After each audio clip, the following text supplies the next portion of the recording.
All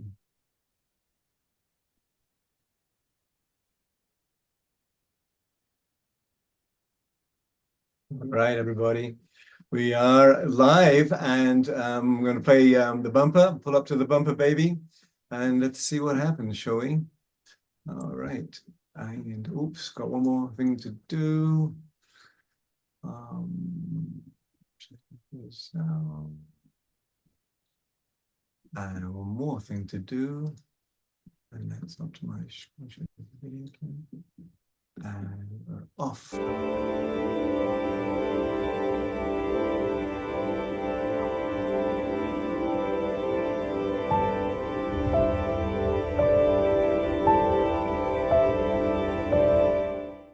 What if I were to suggest that you play a key role in the awakening world?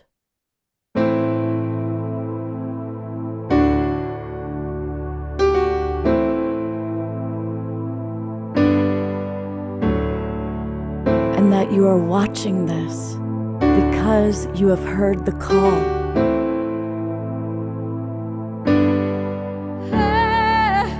We can start right now by opening our hearts and minds.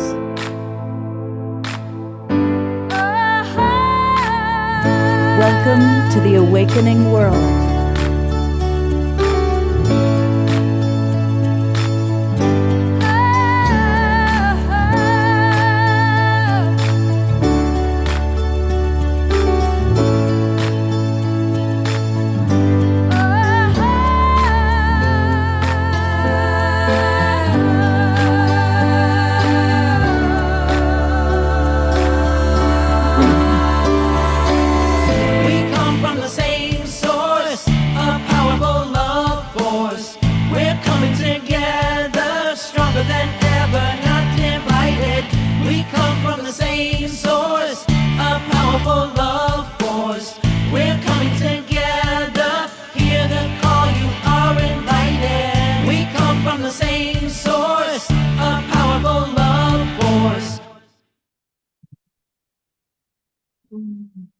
Yes, indeed. Namaste and welcome everybody to the most amazing show in the universe, and that is the Awakening World. And I'm sitting here in Colorado, and beautiful Tangela, who is right here, along with me. Yay. We are bringing the Sacred Sunday to your shores again. And where are you, Tangela, right now? Good morning, Omashar, and good morning, everyone. Thank you so much for joining us on this beautiful Sacred Sunday. I am here in Sedona, and we're really excited to be doing this special Sacred Sunday show today because Scott and Eden will be coming to us live from the Soul Search San Rafael Enlightenment Expo. So we have an amazing, fun show today, Omashar.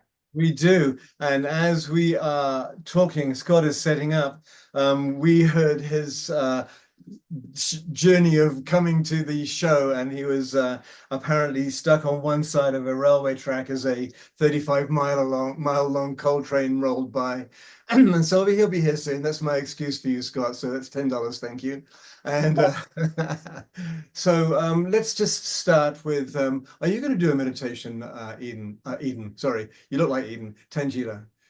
I will, but I think you're starting with the song first. So just to let everyone know that the schedule for today, we're going to be starting off with the beautiful Omashar song.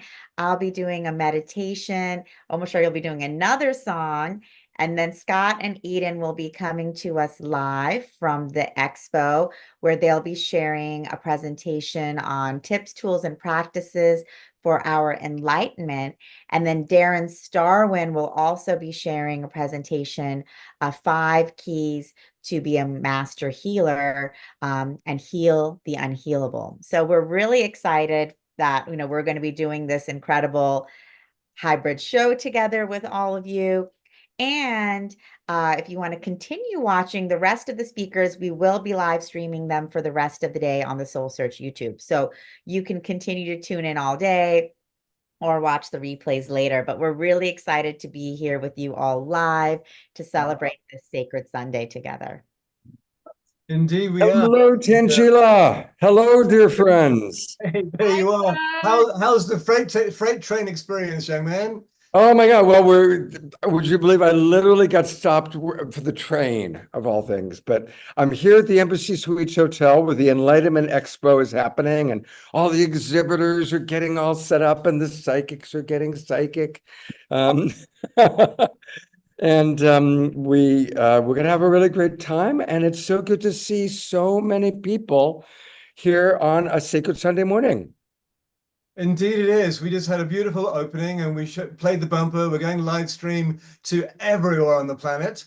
And Out to the world. I found the new button. Zoom has definitely tidied things up.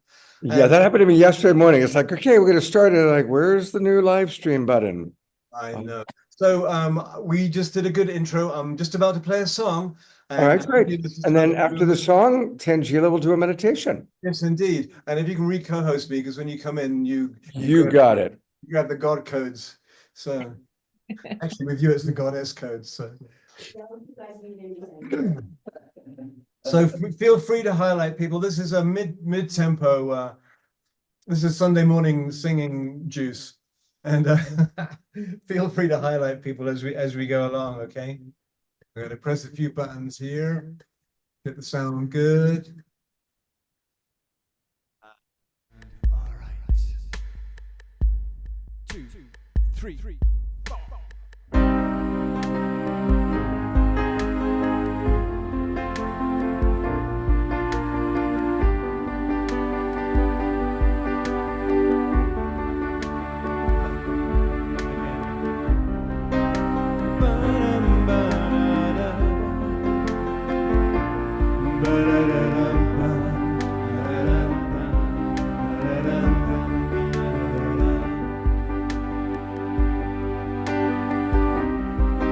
The quieter you become, the more you can hear in the silence, in the stillness. I am here through the wisdom of your tears, through your heartbreaks, through your breakthroughs, through the shedding of your fears.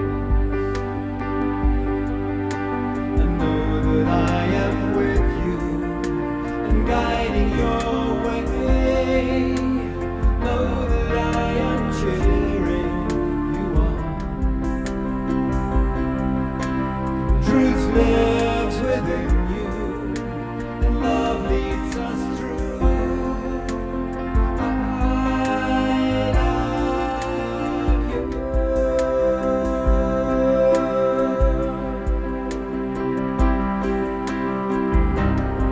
Now your heart and mind is clear, and you know that love is with you, love supports you, love is here. And you feel that you belong, and you know that you're walking with purpose. You can hear your life's new song. Go back. Know that I am with you and guiding your way. Know that I am cheering you on. And truth lives within you, and love leads us through.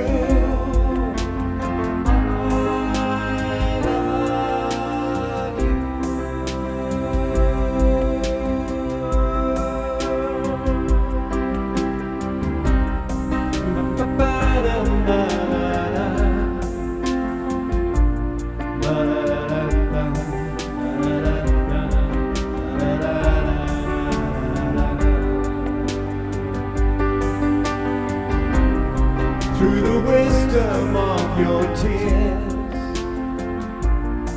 through your heartbreaks, through your breakthroughs, through the shedding of your fears. So know that I am with you and guiding your way. Know that I am cheering you on.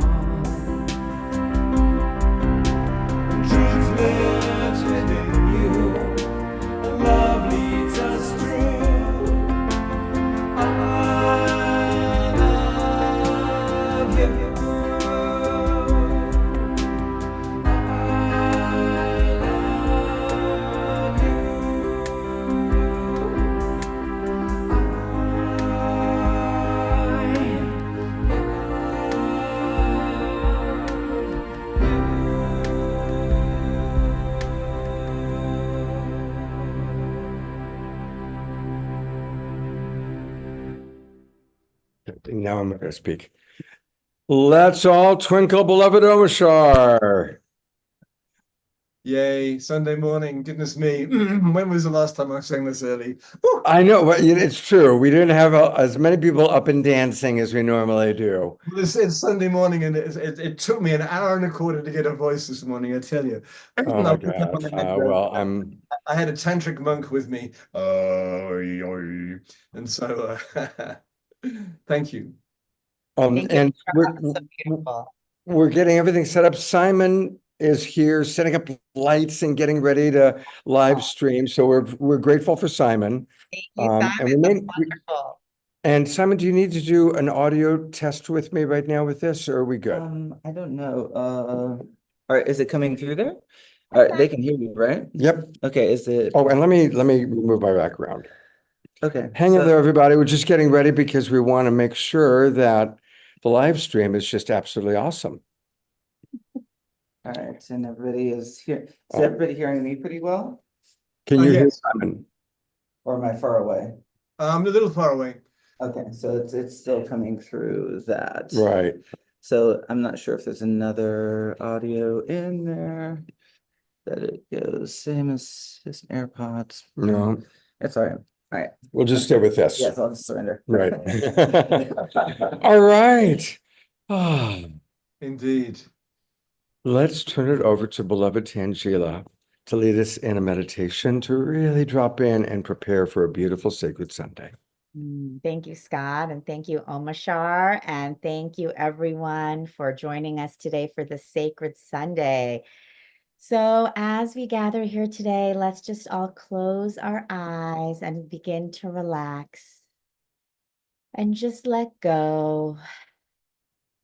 Inhaling and exhaling, and just letting go of all of the energies of this morning and relaxing into your spiritual heart and feel at peace. And as you relax into your heart, feel your energies going through your body, down, down, down, down through your legs, through your feet, through the crust of the earth, through the layers of Mama Gaia, until you connect to her crystalline core. As you connect into the core of Mother Earth, you feel her unconditional love embracing you, surrounding you, enveloping you with her magnificent power, her ancient wisdom, her unconditional love, and her everlasting support. You feel her strength grounding you, connecting you to her as she supports you on every step that you take on this planet. You relax into the arms of Mother Earth, feeling supported, loved, strengthened, feeling her eternal guidance that's with you in every moment. And you relax into her love. And feeling this unconditional power, you begin pulling it up, back through the layers of the earth, through your feet, up through your legs, lighting up your root chakra, feeling that constant connection to Mama Gaia at all times, strengthening and stabilizing you. You bring her energies up into your sacral chakra, lighting up your creativity, your solar plexus, your navel, lighting up your strength and power, your will, your perseverance, and bringing it up to your heart chakra, where you feel this incredible explosion of love and light as you feel her immense love for all connecting and co-creating with you. Love for all there is on this planet, all the elementals, animals, minerals, plants, and every other human being, all of the elements, all of us connected as one in this great unified love. We bring the energies up now into our throat chakra, giving us the strength and power to speak our truth as we are to do on this planet, in this awakening world. And up, up, up, lighting up our third eye, so we can know all and see all as this unified field.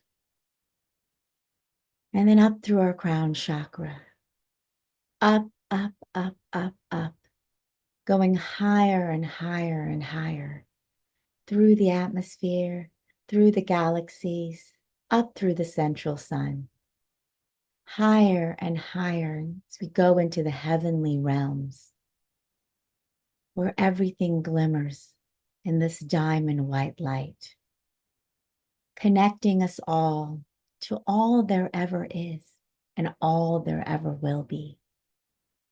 We feel our souls soaring like an eagle, free and powerful.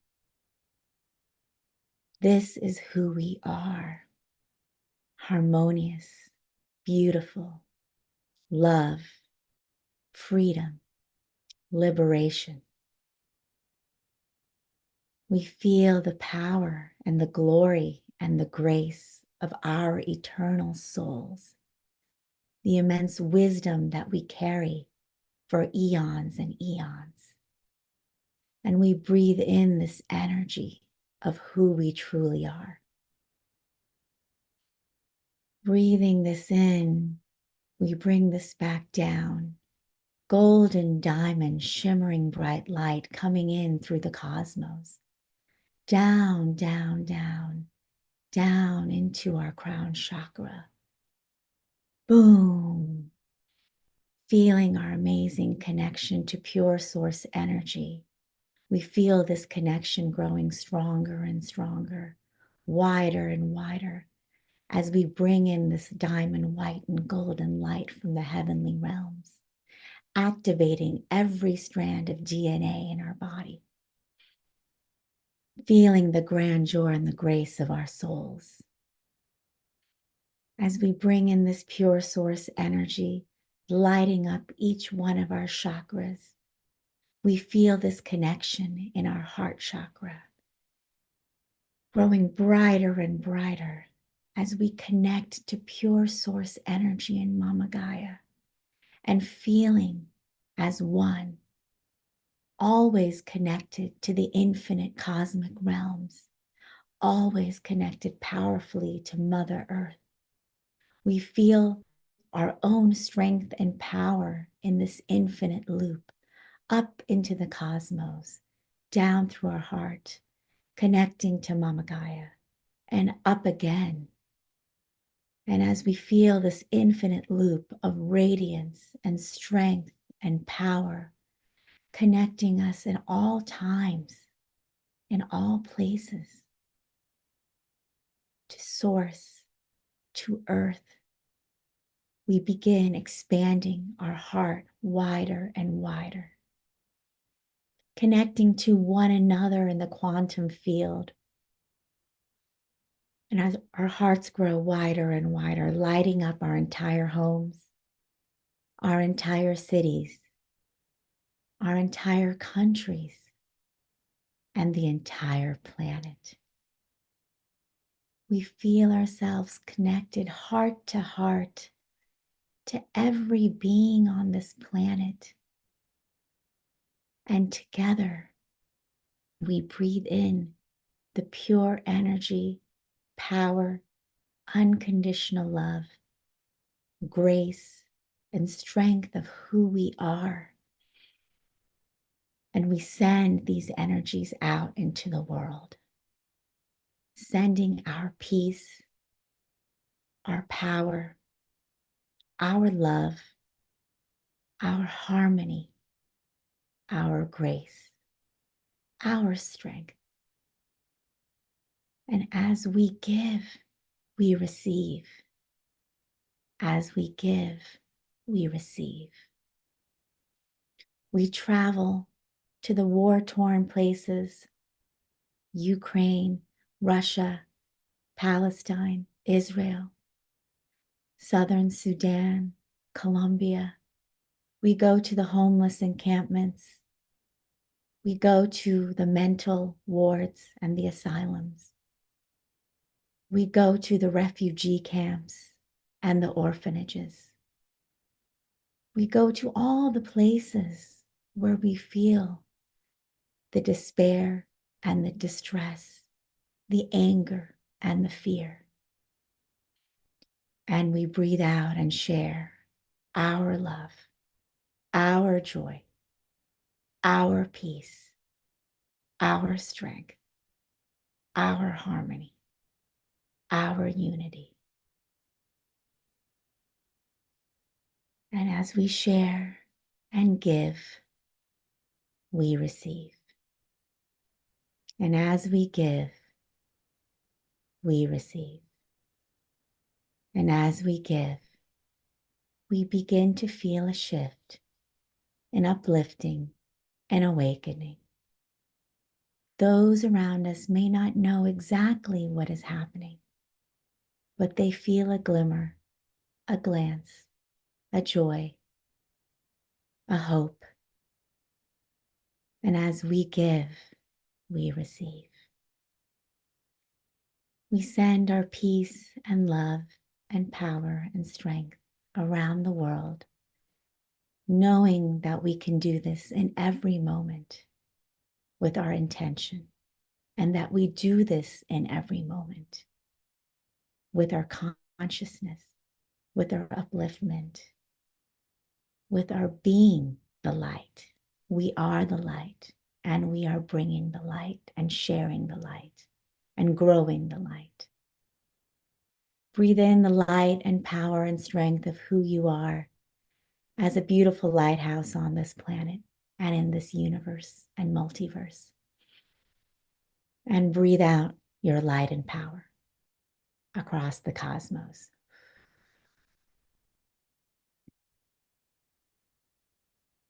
Coming back into your body, continue to feel your connection and your strength and your light and power, knowing that you are bringing peace, joy, harmony, and upliftment across the planet every moment, just by being who you are.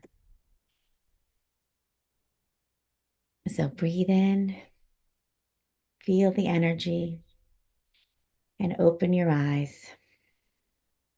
And thank you all for sharing your love, sharing your power, and sharing your peace across the planet. Thank you.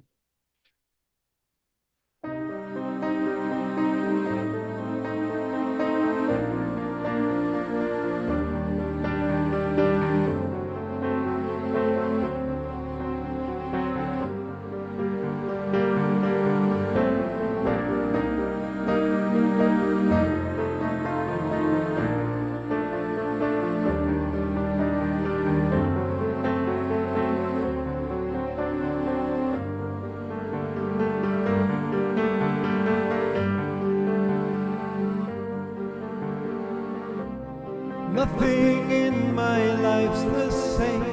It seems my world is falling into the dust that gave it birth. Empty feelings find me deep in contemplation, waiting for the rise of Mother Earth. And we all know what we've come here for, and we all feel that our hearts are true, and together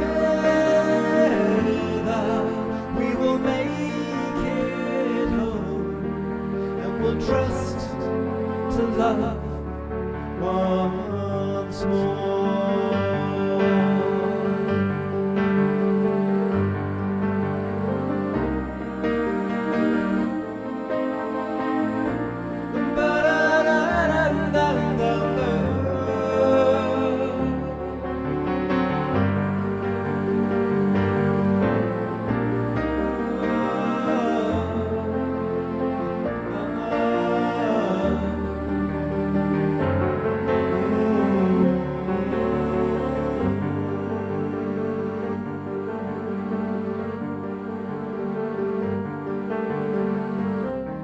Walking through these fields of fear that bid for my attention.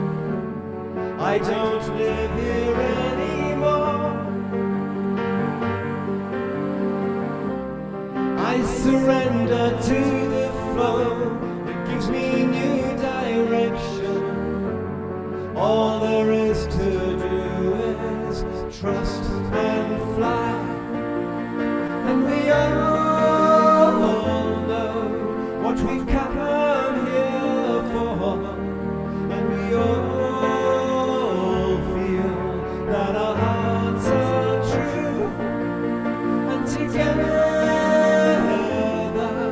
we will make it home, and we'll trust to love once more.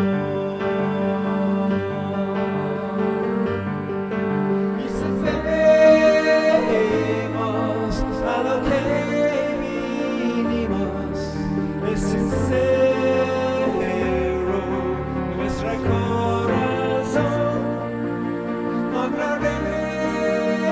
Lograremos ir a casa juntos, confiando otra vez en el amor.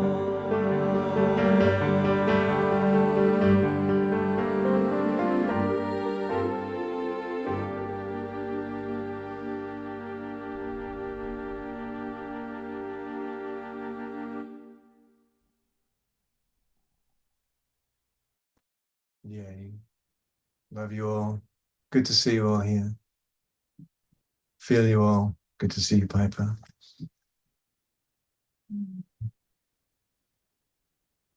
Yay. Mm. Oh, you're here. And you're not yet. We can't hear you yet. Thank you, Omashar. What a beautiful song. I know. Really.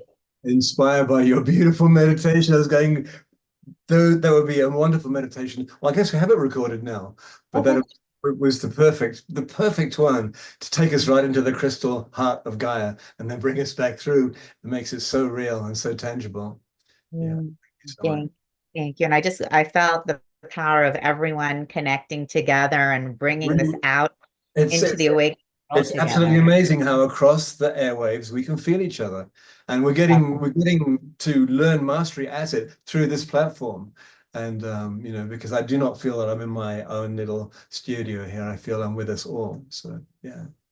Exactly. And Susan said, it's as if Omashar's song sealed Tangila's prayer. So I really felt Well, that your yeah, song. and see, Eden and Scott there are waiting for lunch, and so we No, we can can't hear we you. can't hear you, but we can lip read. We can see you, you two. Yes, I know, right? How about now? Can you hear us now? Yes, yes, Oh, yes, we've got you guys. yes. Well, Welcome. people are coming into the room, and maybe Tangela, you can welcome everybody. Come on in. We're going to start in a minute. Tangela, maybe you can tell the online audience a little bit about the Enlightenment Expo so they can kind of picture where Eden and I are as people are coming in. Yes, I'm happy to do that. So for all of our online community, welcome, welcome. Eden and Scott are coming to us live from our Soul Search Enlightenment Expo in San Rafael. And we do these expos once or twice a month all over California, in Arizona, and expanding to new locations soon. And this is really a an opportunity for our community to come together. We have incredible speakers all day. Eden and Scott are starting off our day with our live audience with tips, tools, and practices for our enlightenment. And we have talks going on all day, on the hour, every hour, on natural health and holistic healing, quantum healing, shadow work, Akashic records. John Gray will be giving an amazing talk on love, romance, and longevity in the modern world at 5 p.m. And we also have a whole vendor room, a hall full of amazing psychics, channels, spiritual teachers, astrologers, Akashic record readers, body workers, energy healers. So people can come in all day and just have an incredible experience diving in. We have a meditation tent set up so people can go in and actually meditate together like we all did.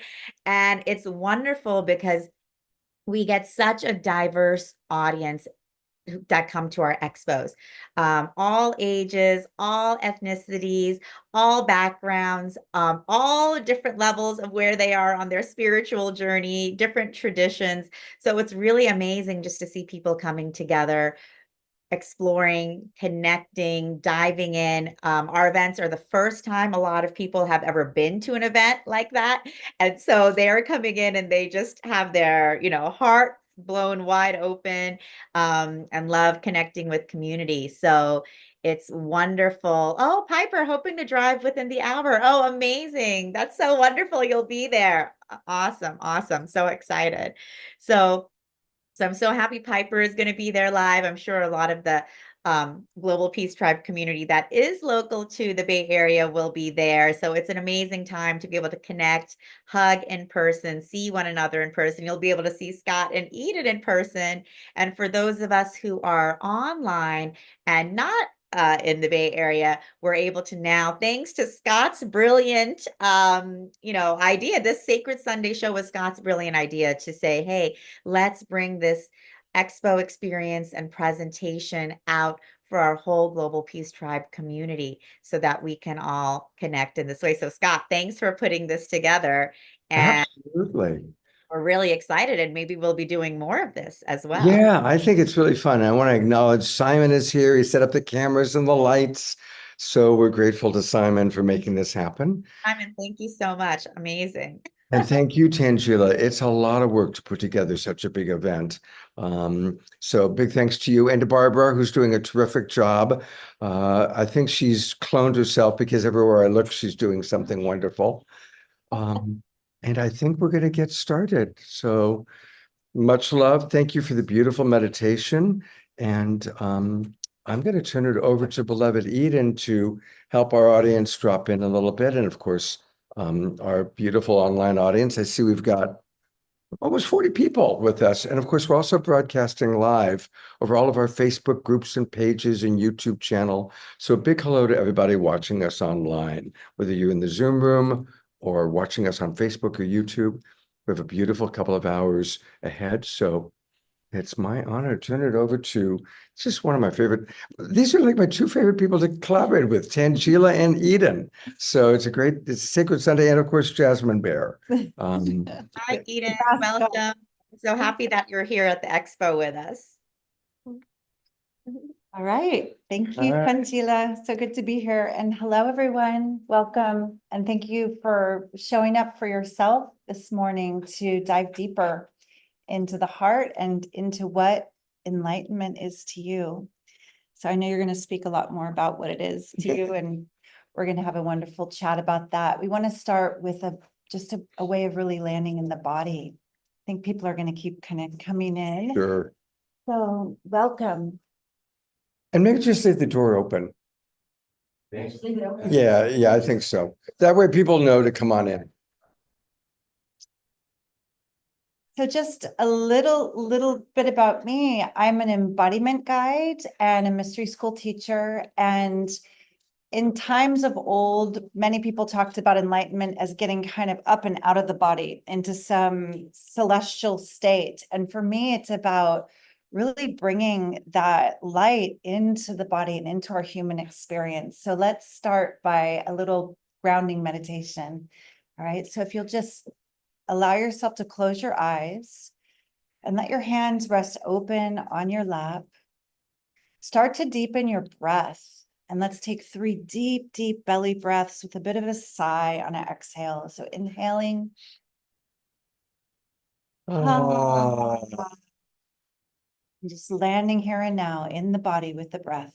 2 more. Ah. One more resonant sigh. Scott, you're so good at this. Everyone, deep sigh. Ah. Good. Letting the sigh go, keeping the breath connected and deeper than usual. Go ahead and lean a tiny bit back into your back body. We're such forward leaners in our minds into the future. And this is a moment to come into the present, into the body, letting the crown of the head move back and the heart lift. And for our online audience, you can do the meditation again, double beauty today, meditation. And as you breathe into the heart center, go ahead now and bow your chin a little and dive into the space right in the center of your chest. And imagine this beautiful golden light, warm, bright, with every breath illuminating more. As if you can call yourself, all parts of yourself here and now to this moment, to this body.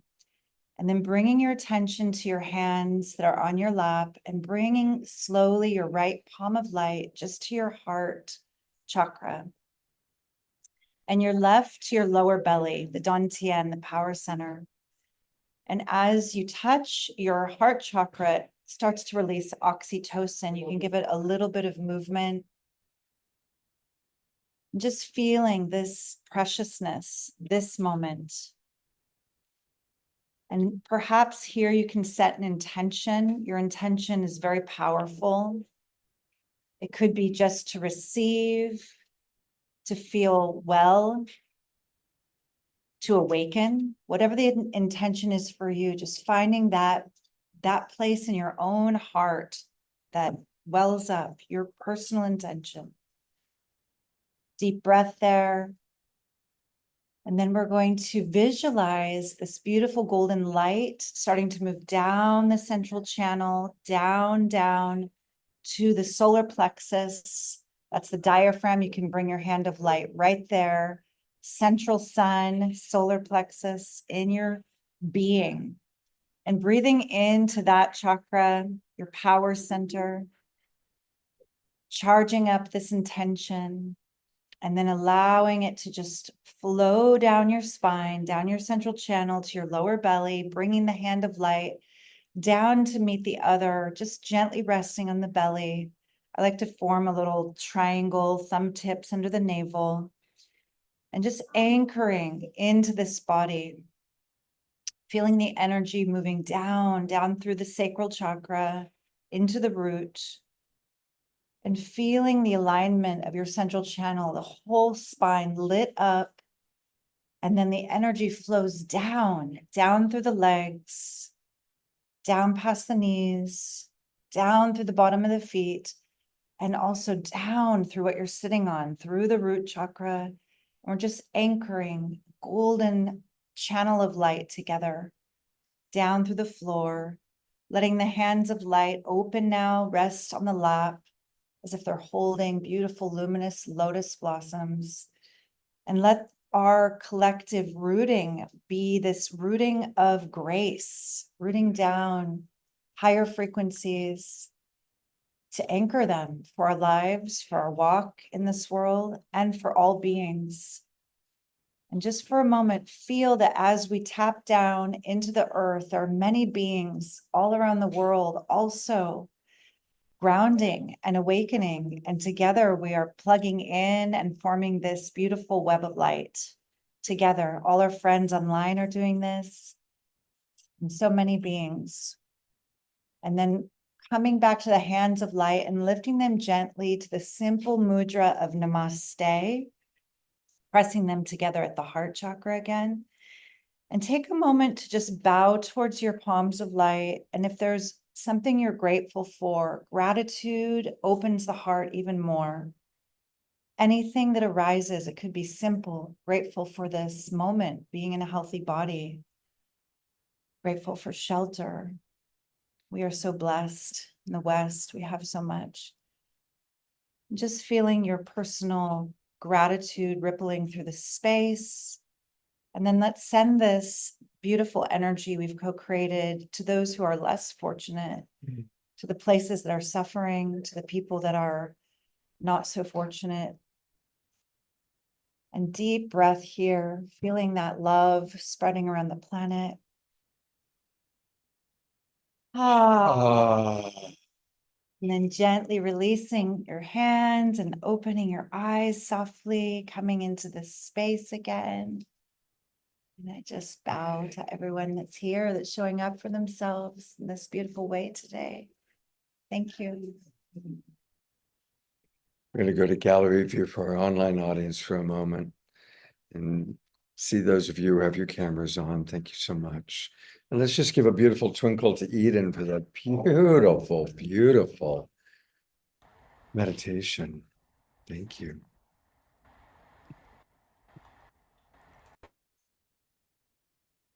Enlightenment. So a question to those of you in our live audience and also those of you in our online audience, how many of you have really wanted to achieve enlightenment in this lifetime? How many of you have had that as a desire, as a goal? She's getting up, so I guess she also wants to achieve enlightenment.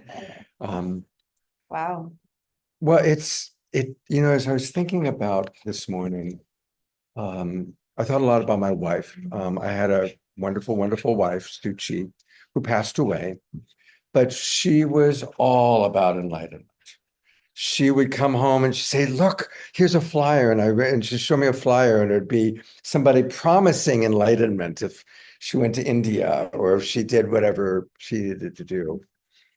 And it was an ongoing conversation in our relationship because I never imagined that I would get enlightened fully. I didn't have the fantasy of getting tapped on the head by a guru and waking up. But she did. God bless her. She really did. And she went to India many, many times. And I think she did finally achieve enlightenment when she left her body. When she left the body is when she got her great, beautiful wish and became one with all that is. I've been around the block. I'm 68 years old. I've had the good fortune to get to know and become close to many of the great teachers. Ram Dass and I were friends. And even the great ones don't appear to be enlightened all the time. Maybe Amici, maybe a few people. But I think what's more common is we have enlightened moments. Who here has had an enlightened moment? I'm going to go to the online gallery view for a moment too. Yeah. And Yeah. just so the people online know, people are raising their hand in the space here. That's Yeah. beautiful. So for those of you in the online audience, put in the chat box what your enlightened moments were, like what an enlightened moment might have been like for you. And Eden, what's an example of an enlightened moment that you've had? So for me, there's been miracles that have happened in my life from dark nights of the soul, actually from some of the toughest times I've had, where I've felt like I've hit a bottom. And then there was grace. Then there was this opening of my heart, this forgiveness, or even a mystical experience where nature seemed to respond to me in a way that kind of blew my mind. And there's a few stories, it's maybe too long, but Share one. I have a connection to birds, a really beautiful connection to birds. And I can't say that I felt like some enlightened guru at that moment. I just felt immense love and connection to the divine. And in those moments, it suspended my little sad, poor me story completely. And the sense of being in a living miracle occurred to me. So I can share one quick story. Many, many years ago, I was going through a very painful divorce, and it was kind of at the height of heartbreak And I was on the island of Capri in Italy.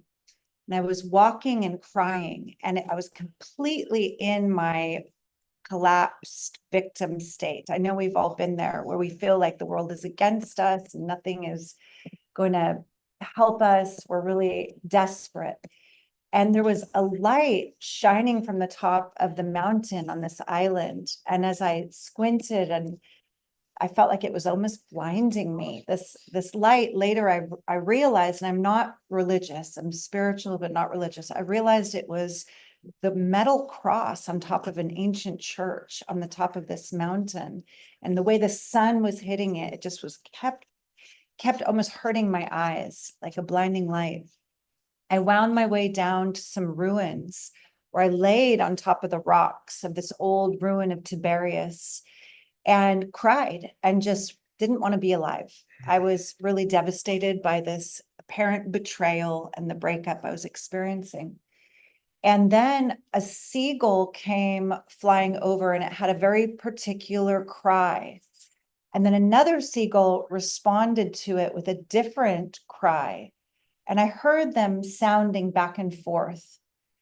And something in my heart was like, I'm gonna try to make the sound and see if it responds to me. So I, even in my tears, felt like, just crying out loud. So I mimicked the seagull sound. And then it did sound back to me. And not only that, we repeated the call and response so many times that more and more gulls came until there was a giant spiraling flock of seagulls over me in the sky. And what had been a moment of desperate pain and suffering, it turned into joy. It turned into this beauty of nature and this miracle that I was communicating with these gulls, and they were flying over me in a big spiral. There must have been like 100 gulls at the end of this experience. And I got up and I was like, I don't even feel sad. I felt like life goes on. And some would say, well, is that enlightenment? And for me, it was the frequency had raised so high. So if fear and pain and shame and sorrow are very, very dense frequencies, then joy and bliss and ecstasy and love, that's up there with enlightenment. And they've done experiments with scalar frequencies. Enlightenment is like 1,000. And bliss and ecstasy is right there with it. So for me, that was this moment of light, of peace, of communion with the divine. What a beautiful story, huh? In the audience, we heard she got goosebumps. I'm going to read a couple of comments from the audience, and we'll continue to share. Dorina Joy, who's all the way down in Ecuador, in our online audience, writes, most enlightening and transforming moments and experiences were triggered and caused by entheogens and plant medicine, surprisingly at the time, and so grateful for that now. And yeah, of course, many of us using plant medicine or other forms of medicine have probably had some beautiful and wonderful moments. I can relate to that. Susan writes, I kissed a guru's feet and felt so much bliss. It was an unforgettable experience. Kathy writes, I've had many enlightened moments throughout my life. The greatest one was a spontaneous Kundalini awakening, which changed my life, and I continue to experience them. Susan Woolridge writes, Eden, also continually receiving messages from birds. So you and Susan have that in common. Reverend Jeffrey, whom we love, writes, Lovolution is the solution. So that's a good one. And finally, Scotty Satori writes, yes, gifts from Big Mama Earth. She's really brought me some divine gifts, true Satori moments. And his last name is Satori. Let's all take care of this beautiful planet. Absolutely. When you were sharing, I remembered a moment that happened when I was 21 years old. And I was up in Mount Tam, and I was with somebody that I was just getting to know. And something shifted and he shifted. And he was a very big guy. Now, I've never thrown a punch in my life. I've never been a physical, violent kind of guy. But this person got literally intoxicated and was threatening me. And we're all alone up in Mount Tam. And he had a knife, a big knife.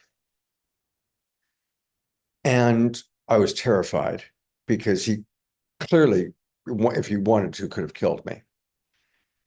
And I just was so terrified, and in that moment just prayed for grace. You know, you talked about grace in your prayer. And all of a sudden, I was filled with what I call, this is my word for it, Christ consciousness. Because in that moment, I went from looking at this man and being terrified to instead just seeing my beautiful brother who was struggling, who was scared. And I went from probably about as much fear as I've ever experienced into the exact opposite, which was the most love that I had ever experienced, just total love for him. And it just melted the whole situation. And obviously he didn't kill me. I'm here. And so that was, I thought of that as you were talking. And isn't it interesting how so often it's when we're in those deep moments of night, you know, the dark night of the soul. Thank you. That's what I was looking for. That then the shift happens, right? The shift happens. There's another word that you used in your meditation that I want to riff on a little bit, and that is gratitude. You know, as best as I can tell, when I think of my enlightened moments, they're moments when I'm fully present to what is, and I'm only in gratitude. I don't need to change it. I don't need to make it different. I'm just in gratitude. And the most significant moment of my life so far was when my wife took her final breath. And it was such a juxtaposition because, of course, I didn't want her to die, but I had accepted that she was dying. I had gone through the acceptance process. And when she took her final breath, because we were so connected, I could feel her liberation. There were about a dozen of us in my bedroom. I was holding her. We were all around singing. And we knew it was right at that moment, you can tell. And as she took that final breath, we all could feel this liberation. And it was just this incredible moment of grace and gratitude. Those two words that were in your meditation, grace and gratitude.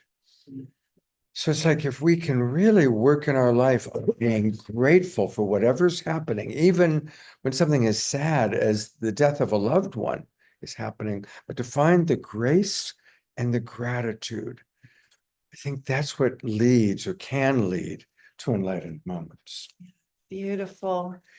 So in the mystery school work that I've been involved with for 15 years, we talk about a grateful, open heart is a dimensional doorway to higher states of consciousness.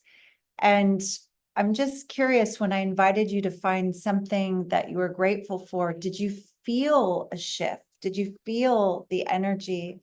Because sometimes our minds are so busy with more of a negative bias where we might be in kind of a loop around what's not working. But as soon as we start to focus on what we're grateful for, we actually shift our perception very deeply. So I'd like to think that more enlightened states are noticing the beauty, noticing what blessings we have. And I just want to hear if there's anything that you're grateful for. I know I'm really into audience interaction. Absolutely. So if there's anything that came to you as simple as it was, what are you grateful for? What could you feel yourself, your heart soften and open around? Is there anything you would share? Is there anything that you're grateful for? More of enlightenment, but 8 months ago, I was getting ready to eat and I saw a purple man come in and I didn't know who he was, and both practitioners said it was Saint Germain. Beautiful. I then had heart surgery about a month later. And when I was suffering in the ICU, Saint Germain came in and I knew who he was this time. And I knew he was there to tell me that I'm gonna be okay. I was in pain. That was about it. Right. So- Sure, that must have just blown your mind and changed your life. That incredible blessing of meeting an ascended master, a And guide. I didn't know who he was, right? Now I do. Amazing. That's the microphone, okay. Thank you for sharing. That's an amazing story. Is there anybody else in this audience, while he's got the microphone and the camera on you? Anyone else want to share a moment of gratitude? If you're feeling shy, Do that. No? Okay, well, we've got our online audience is responding. So Reverend Jeffrey writes, the only way to deal with an unfree world is to become so absolutely free that your very existence is an act of rebellion. Christy Michaels writes, I'm grateful for the Global Peace Tribe. That's the name of our online audience. and we're grateful for you, Christine, that you're well and the work you're doing. Thank you for the beauty you bring, Christy. Christy and Eden both do a lot of work that includes the understanding of Mary Magdalene, who Mary Magdalene truly was, and bringing in that embodiment. Piper Dellums, who we love, who's coming here to the expo today, but she's still at home. Piper writes, so lots are coming in now. She writes, based on Scott's beautiful story, I'm the most grateful for taking care of my dad every day until he transcended, and the depth of communication he was sharing between dimensions with me. Profound gratitude. And Piper Dellum's father was the great Ron Dellums.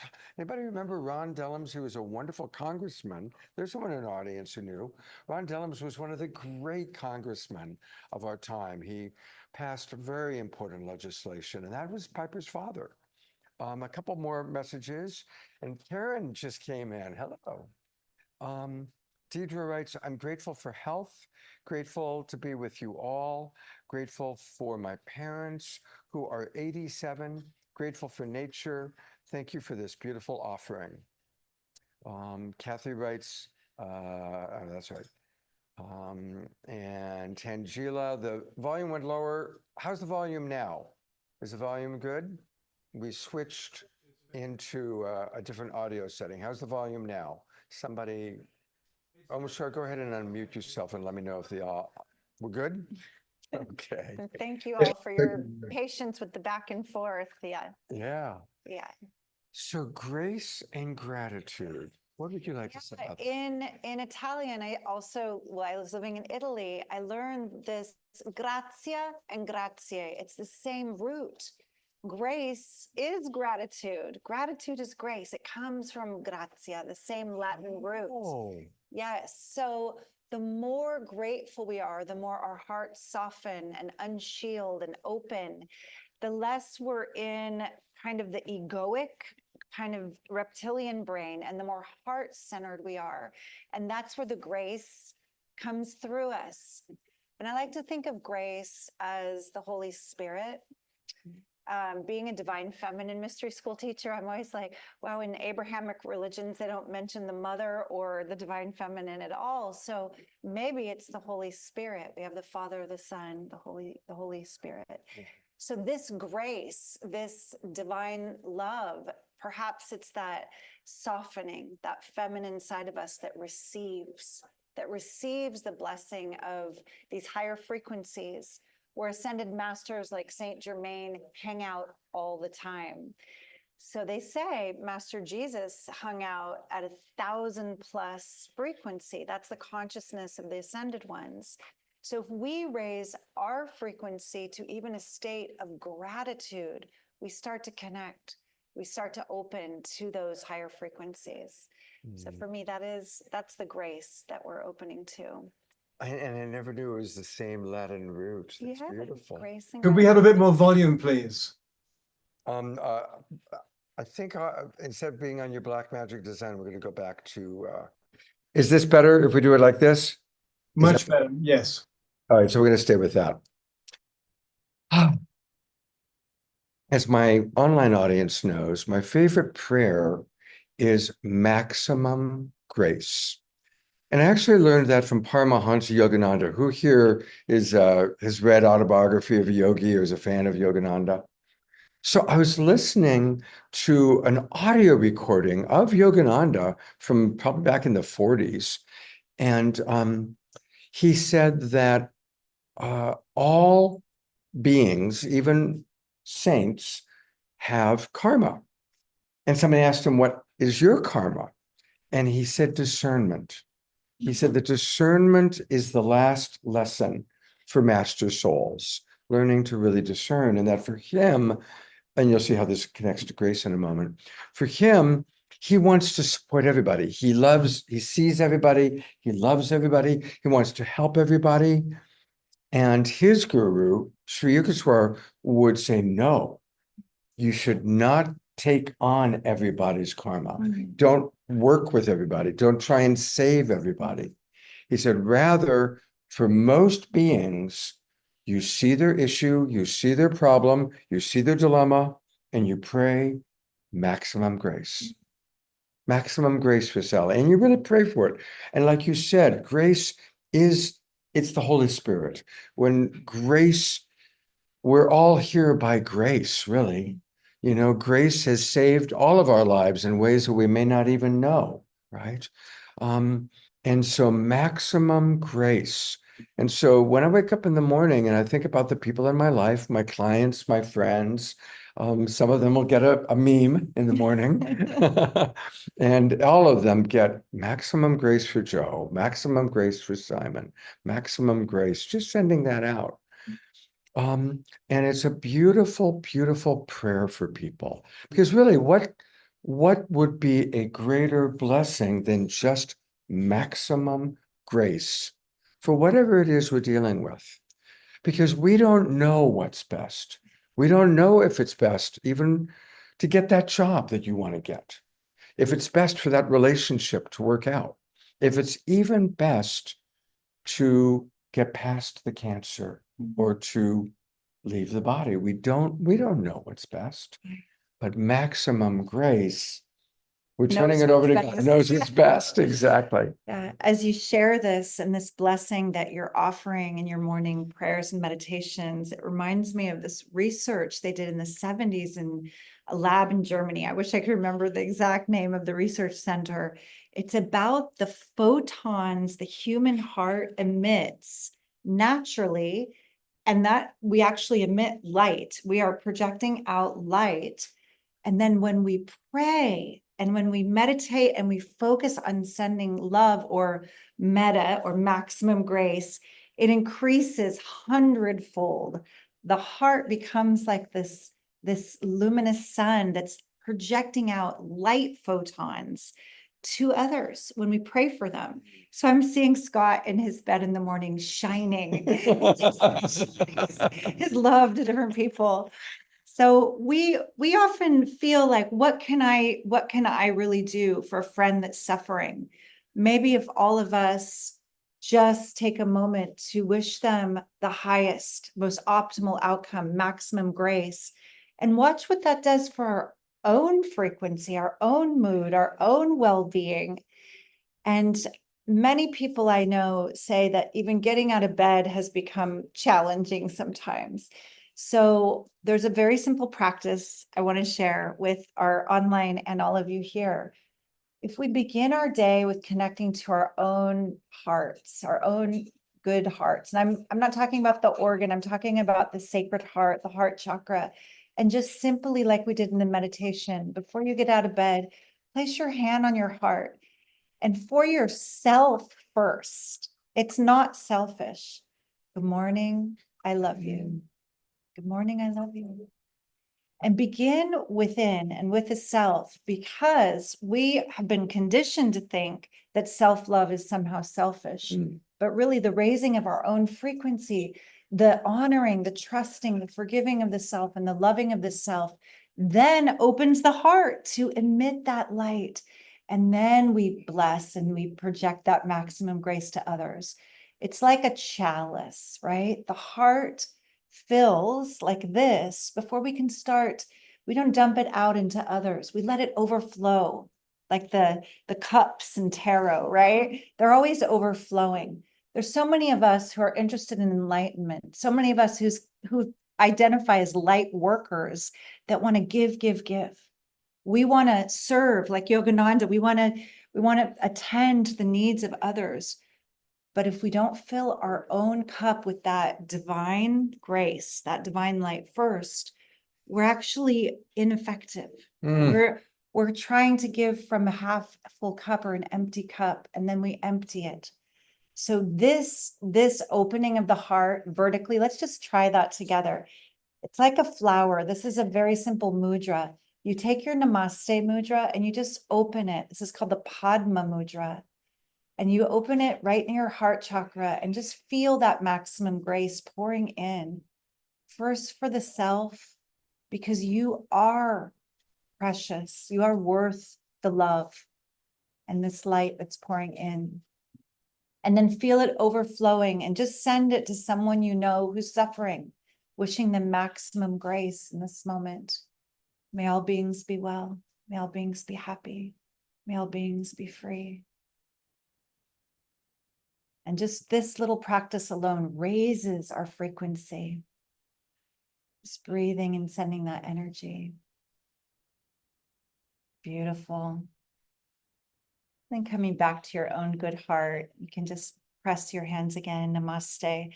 I love this simple mudra that is like a thank you, but it's also deep honoring.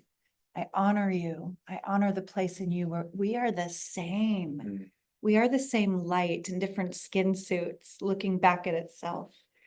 And most enlightened masters, they say there are no others, right? We know Ramana Maharishi's big quote, there are no others. So when we see through those eyes of what Scott called Christ consciousness, I like to call unity consciousness, and we see I am another you. Namaste. Namaste. Thank you so much for that. And so now I want you to picture when I get up in the morning, usually I'm propped up in my bed with Jasmine Bear by my side. But now I'm going to do this. I'm going to call it the Eden Mudra myself. Imagine the Eden Mudra. And, thank you for coming in. And thank you for the reminder to love myself first. Yeah. I have to admit, I don't always do that. I always go right into often. Scott is such the ever present for people who are suffering. He's like, Eden, I have this client in some part of the world. I'm up till 10 at night counseling. That's like selfless service. Of all people I know, you love and serve, and it's really such a beautiful thing to witness how much love you have for humanity. Thank you. And it feels good, to be honest. I mean, I don't feel drained, there is a cycle to that. Yeah, There is a cycle. reciprocity. But now I remember to Fill your cup. fill my cup Scott. first. And I love the visual of that. I'm going to do that. Yay. Thank you. Beautiful. Let's talk a little bit about unity consciousness. I've had Deepak Chopra on my show a few times. And Deepak Chopra points out something a few interesting things. Probably the most ancient sacred texts that have survived are the Vedic scriptures written 7,000 years ago in Sanskrit. And in the Vedic scriptures, God is known as Brahman, and they assign 26 principles to God, 26 principles to Brahman. That's in writing 7,000 years ago. Fast forward to now, and of course, our most sophisticated form of science is quantum physics. And in quantum physics, they have scientifically proven that we are living in a unified field of ever-changing molecules. And they have come up so far with exactly 26 principles of the unified field. And the 26 principles of the unified field from our quantum science, quantum physics, perfectly correlates with the 26 principles or definitions of God, of Brahman, written 7,000 years ago. Which means that we're living at a time that our most ancient spiritual wisdom and our most modern science are coming together to say the same thing. Yogananda predicted this. He Yeah. talked about that in Yeah. his book. Yeah, exactly. This is it. We're living in that time that Wow. we are, whether you want to approach it spiritually or scientifically, there's only one of us, one unified field. Here's one other little cool thing about the molecules. Again, according to Deepak Chopra, if we live to be approximately 90 years old, during our lifetime, we will share 10,000 molecules with every other person who ever lived. Wild. Right? You will have had floating through you 10,000 molecules that Hitler had, that Cleopatra had, that Julius Caesar had, that the woman washing the clothes in the Yangtze River right now. Like that's how interconnected we all are. Boggles the mind. Isn't that something? My nerdy brain is like, what kind of molecules? Are they hydrogen? Are they oxygen? Right, well, let's see. I want this person's molecules from my brain and this Like one's from- water from Cleopatra. Wild. Yeah. So if we come back to tips, tools, and practices for enlightened living. And by the way, I want to welcome Darren, who's going to follow us. He's doing the next presentation, and we're going to carry that also online for all of you, our online audience, and those of you in our live audience. So I'm going to share another tool and then turn it back over to Eden, and then we'll read a few more comments because I see a lot have come in from our chat box. So one of the things that gets in the way, remember we were talking about how oftentimes an enlightened moment feels like when we're fully present without judgment, without having to change something. But we're human and we're spiritual beings, but we're having a human experience. And often in that human experience, we want to change something and we get triggered. And sometimes we get abducted by our reptile brain. Right? Who's been abducted by the reptile brain? Right? When one moment you're this spiritual person, and the next time you're saying and doing things you can't believe you actually said and did. Who can relate to that? Yeah. So the key or a key is to catch it. Notice the very first moment of agitation, the first moment you feel disconnected from your heart or disconnected from a person, because usually we get triggered by the people we're closest to, our beloveds, our friends, our lover, our roommates, our children, our mother-in-law, So being present to, do I feel fully connected?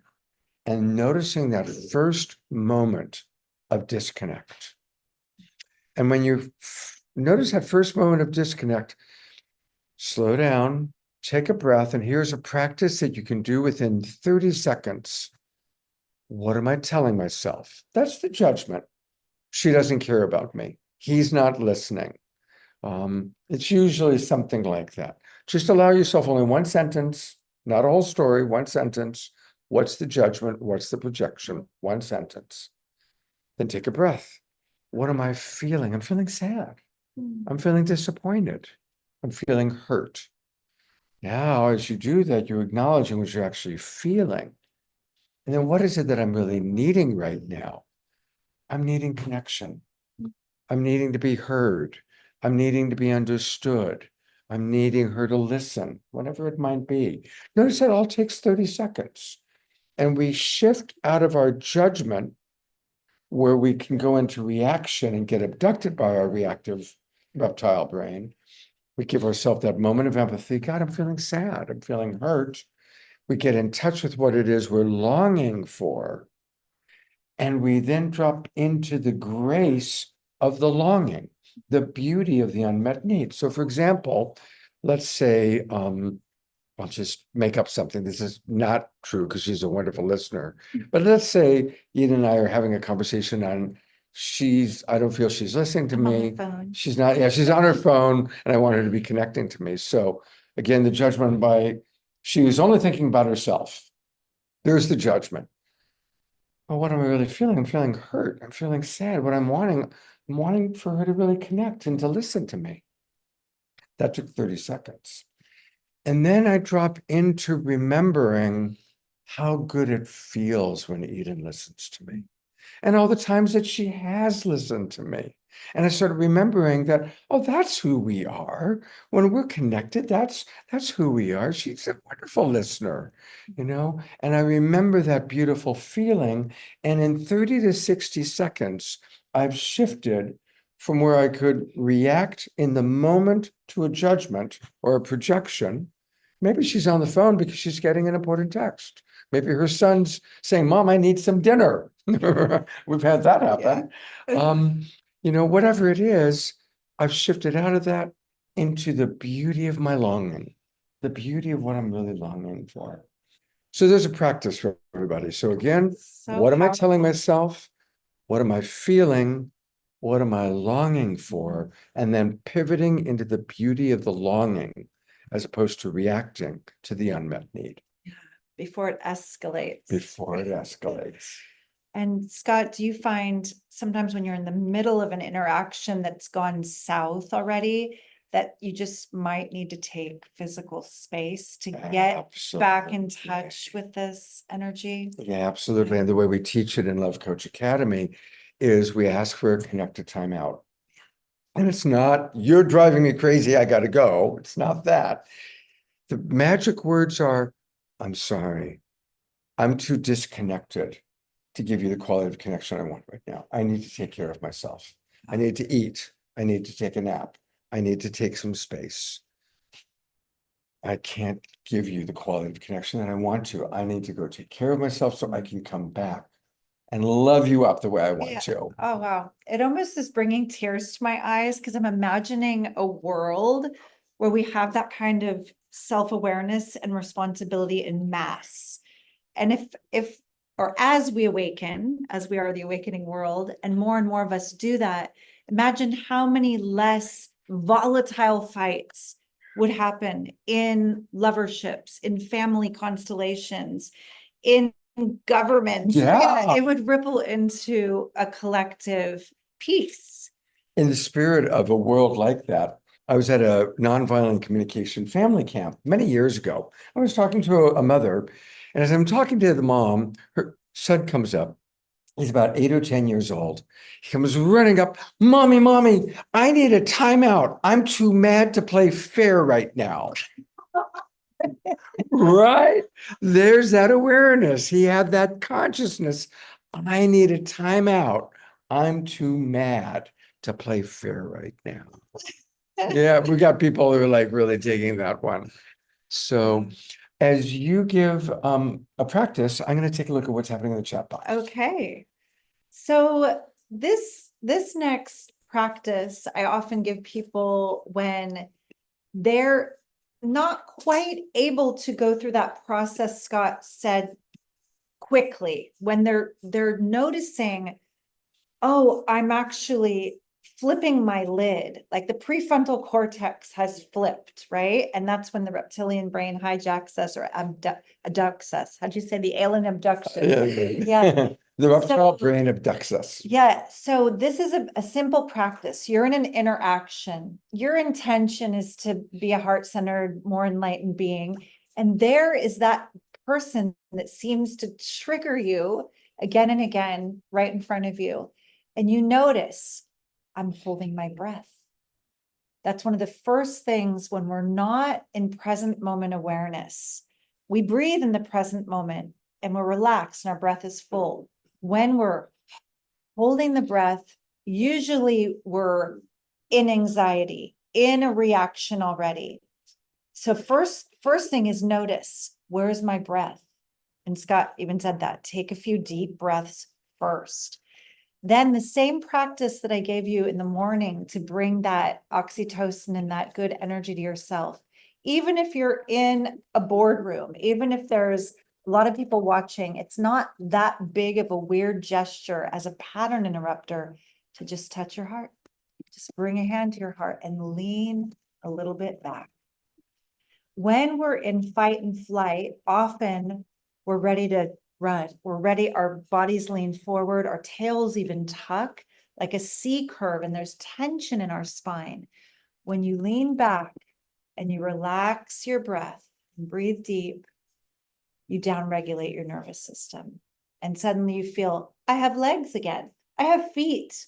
I am here now. I am present in my body. Mhm. So this might not be that big like enlightenment tip of how to like ascend in the now. It's actually how to be present in the now, how to get back to your body. So imagine maybe that relationship that you're struggling with, and they're angry or they're triggered or you're feeling contraction.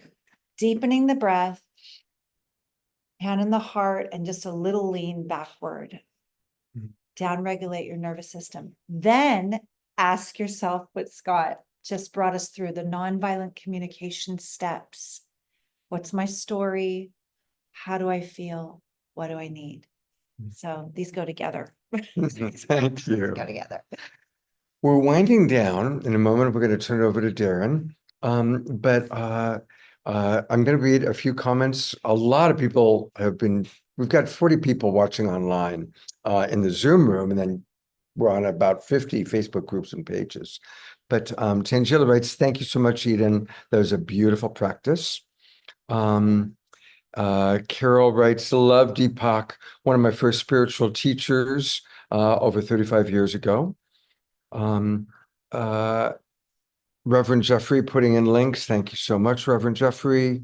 Here we go. Sylvia writes, one of my embodiment practices is to be present in the presence with and through me, and to touch and commune with trees through practicing my bare feet on the ground or on the branches one at a time, or leaning back against the trunk, usually while chanting. Beautiful. Beautiful. Reverend Jeffrey, when you were talking earlier about protons and protons.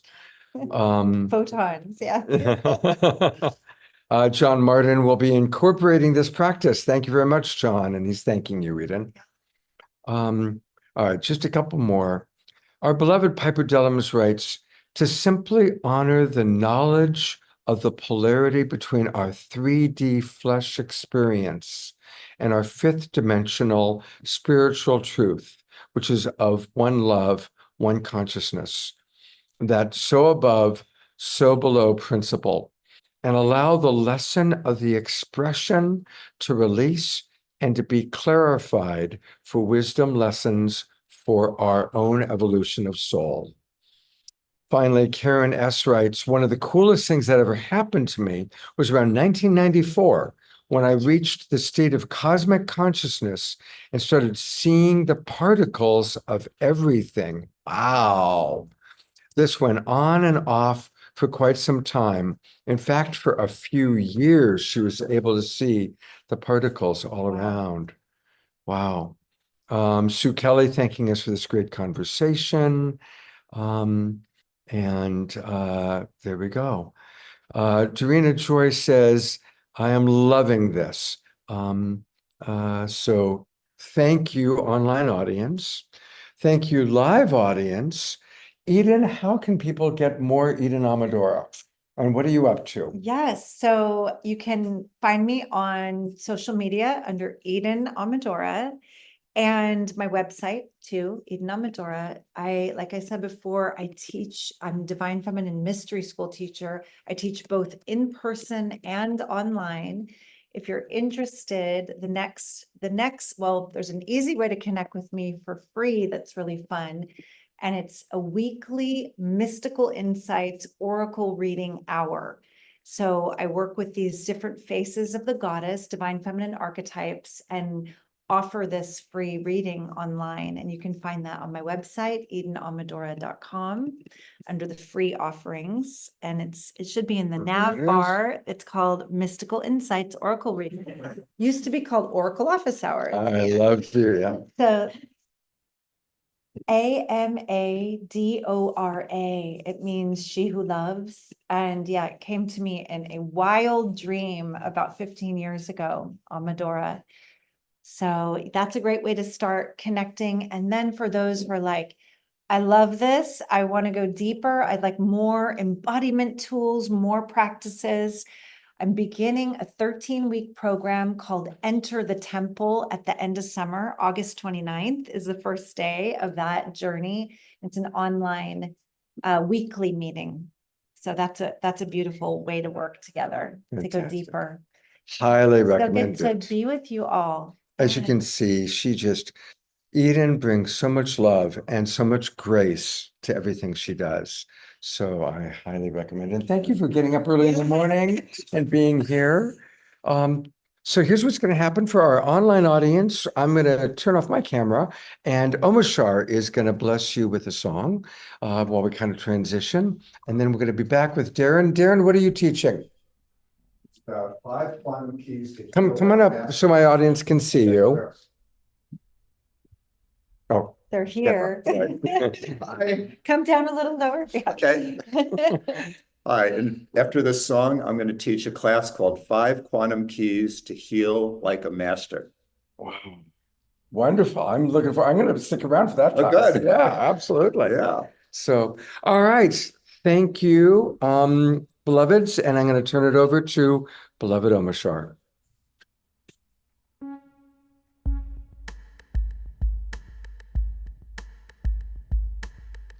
Deep breath, everybody. That was beautiful. Wow, we're in several worlds at once right now. And as we know, the time has come.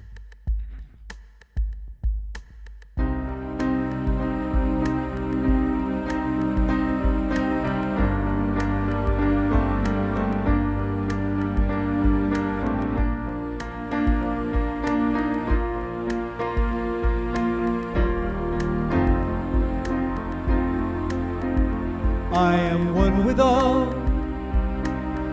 all feeling, and one with all love, one with all healing, and one with all. I am one with all feeling, and one with all love. With all healing, and one with all. I felt alone for oh so many years. Held my head high to hide the pain.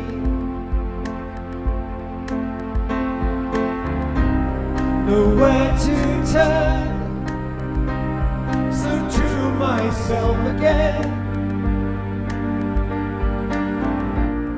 I tune my heart to the mother. I am one with all feeling, and one with all love. One with all healing, and one with all. Sing with me. We are one with all feeling, and one with all love, one with all healing, and one with all. Let me know when the room's ready. The time has come to wake my sleepy head and peel back the sheets of illusion.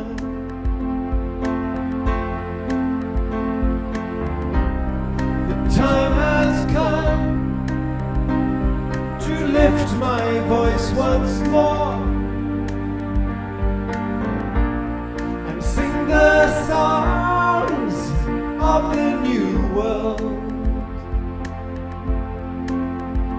I am one with all feeling, and one with all love, one with all healing, and one with all. I am one with all feeling, and one with all love, one with all healing, and one with all. Okay, so la la bit, here we go.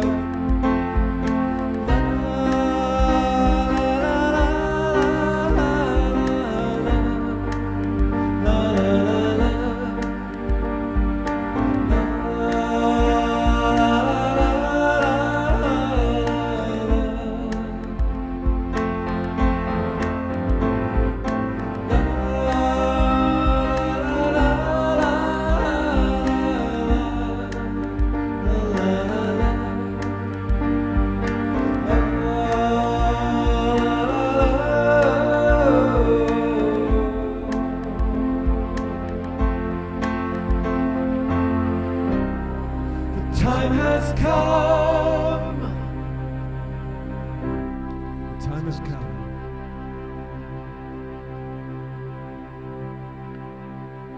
Scott.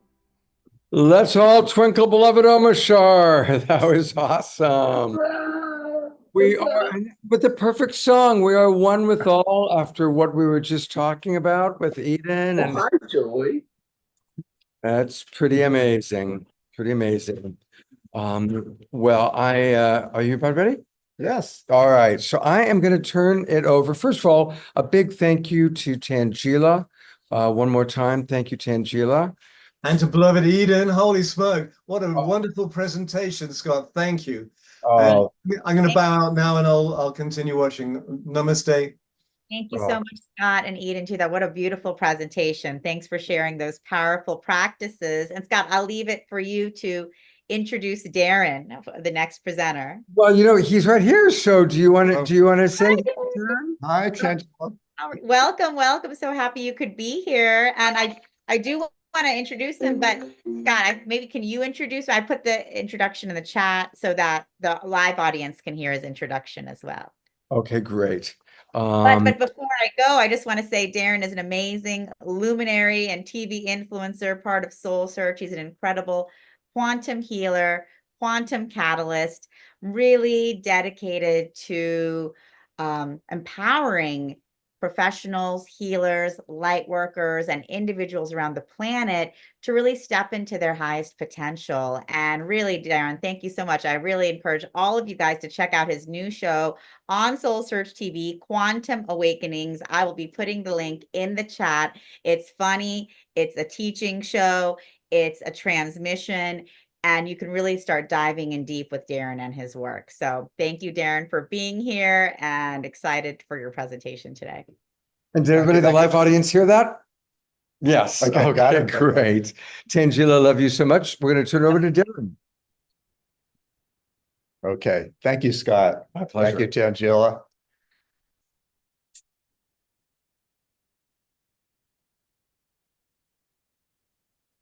So thank you so much for getting out on your Sunday morning to come down here to experience quantum healing.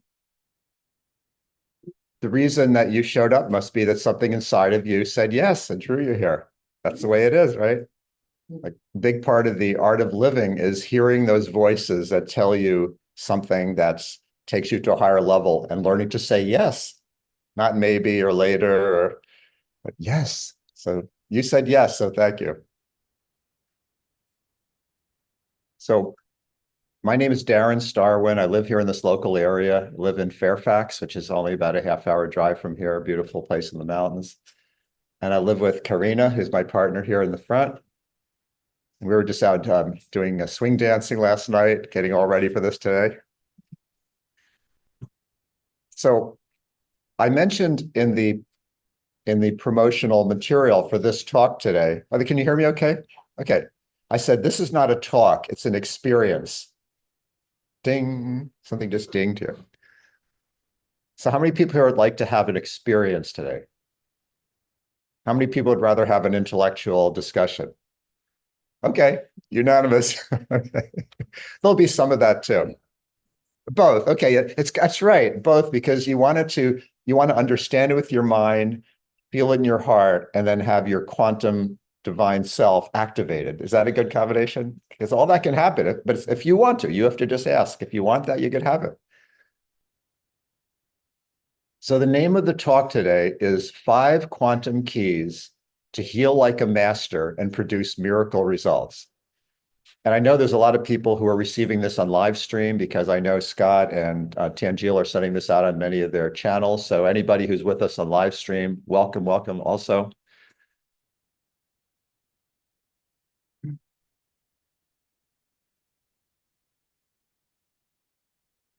So I want to know what my promise to you is for today. We have 50 minutes, 50 minutes to teach what could be a massive subject, is to give you as much as is humanly possible within 50 minutes and to give you real life examples to make it tangible, not airy-fairy, not philosophical, but make it practical, what I'm going to tell you. Second thing is to offer you an experience of the quantum field that you can feel for yourself. Again, it's always voluntary. If you want to have that experience, then just simply make that request in yourself. If you don't want to have it, that's fine. It's always up to you. The third thing is to give you practical insights and methods that you can start using right away. How many people here work as any kind of healer or healthcare practitioner? Raise your hand if you're anybody who works with clients in any way. Okay, what do you do? I'm an esthetician, so I just started incorporating crystal healing into my practice. Okay. Aesthetics often lends itself very well to bringing in different kinds of energy work and healing because people come actually wanting healing, right? They think of through skin. And who else does anything here? How about person in the back? Biofield tuning. Biofield tuning. At first I thought you said violet field. I thought that would have been cool too, but biofield. Okay, thank you. Biofield tuning. Anybody else do any kind of healing or coaching or okay. You do? Okay. Thank you. So I want to say, because this is going to be experience, here's how to get the most out of this class. Something's dinging here. Okay. First of all, is to stay grounded, because this is very high level consciousness that we can tune into in this short amount of time. And so the best way to stay grounded is simply to put part of your attention in the earth. There's one of the chakras in your body is called the Earth Star.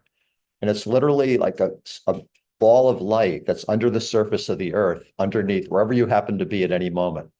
And we're usually taught to cut ourselves off from that and just be up in our heads all the time. But if you just breathe down into the earth a little bit and just intend to be grounded, you will be. And breathe fully in and out of your heart chakra, as Eden was so beautifully saying before, just breathe in and out of your heart chakra. You'll have more of this experience. And attuned to the quantum field, even if you don't know what that means, just the quantum field is that oneness that connects everything in the universe. You were talking about that, Scott, a few minutes ago, beautifully. I'd love to know what those 26 things are. If you're gonna... Yeah, but anyway, and so this universal field that can be called the quantum field, it can be called oneness, it can be called the Holy Spirit. I can call it by a lot of different names, Brahma, but it's a feelable thing. And if you wish to experience it, you just kind of open your heart to it and it's here. And there's another thing called the master hookup, and that's a position of your tongue. So right behind these 2 front upper teeth, right behind it in the upper palate, there's a point called the master hookup. If you put your tongue right there, it actually grounds you into your chakras and into the earth. It's a magical thing. It's so easy, isn't it? I mean, you don't have to pay a subscription fee to it, or there's no taxes on it. You just put your tongue right behind your 2 front upper teeth and just try it. Just put your tongue there for a moment and breathe. See what that's like. Thousands of years. Thousands of years, yes. Feel the heart. That's feeling the horror. And what's your name? Jim. Jim. So Jim was just saying, the hara, which is the energy center here. Mhm. I was an acupuncturist for 25 years. So I work a lot with this field. So if you just like you can put one hand here, put your tongue in that position behind your two front of teeth, and then just breathe fully.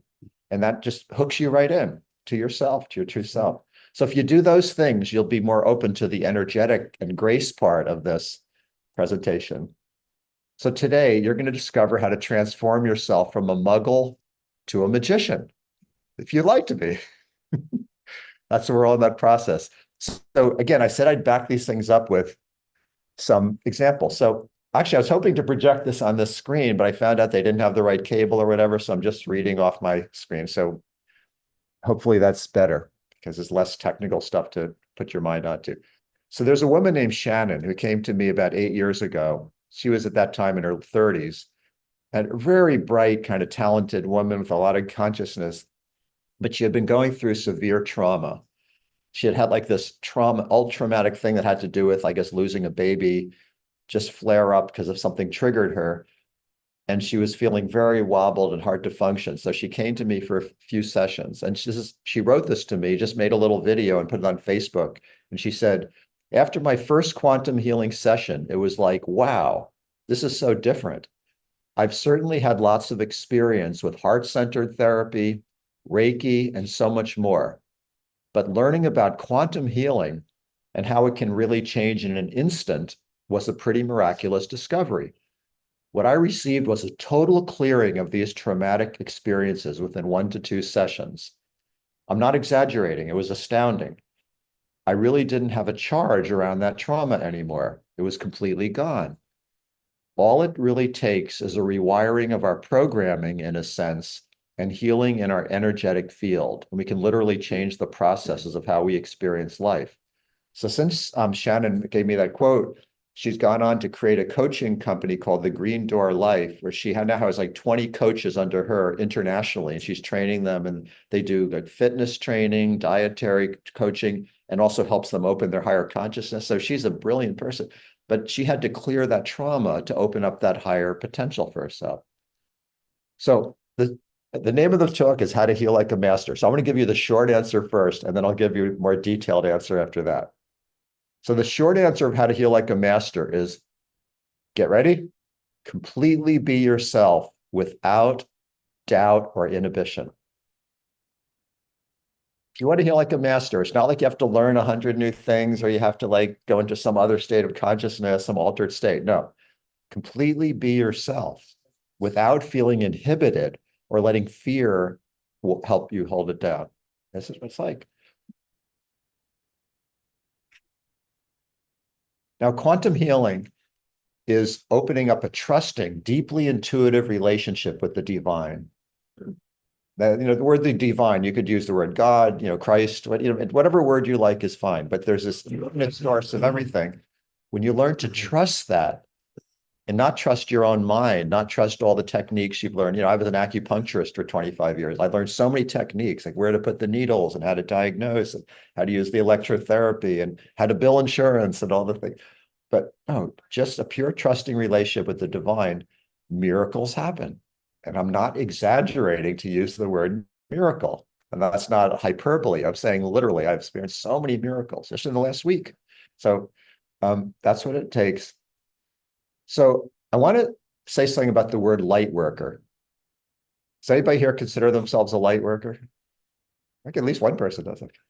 Well, some people have a kind of disparaging term, like light worker means sort of like, a hippie or a flower child or some kind of, vague term like that. But no, this is a very specific meaning to light worker. It's like being the special forces of the military, like you're like the Green Beret or something. It's that specific. What? We'd love it. Yeah, we could do that. Okay. Thank you. It would be great if we could show the pictures. And thank you, Barbara, for your efforts to try to make this happen. Okay. This way you can see all the nice pictures I made. Yeah. And I guess we still plug that in. Yes. Okay.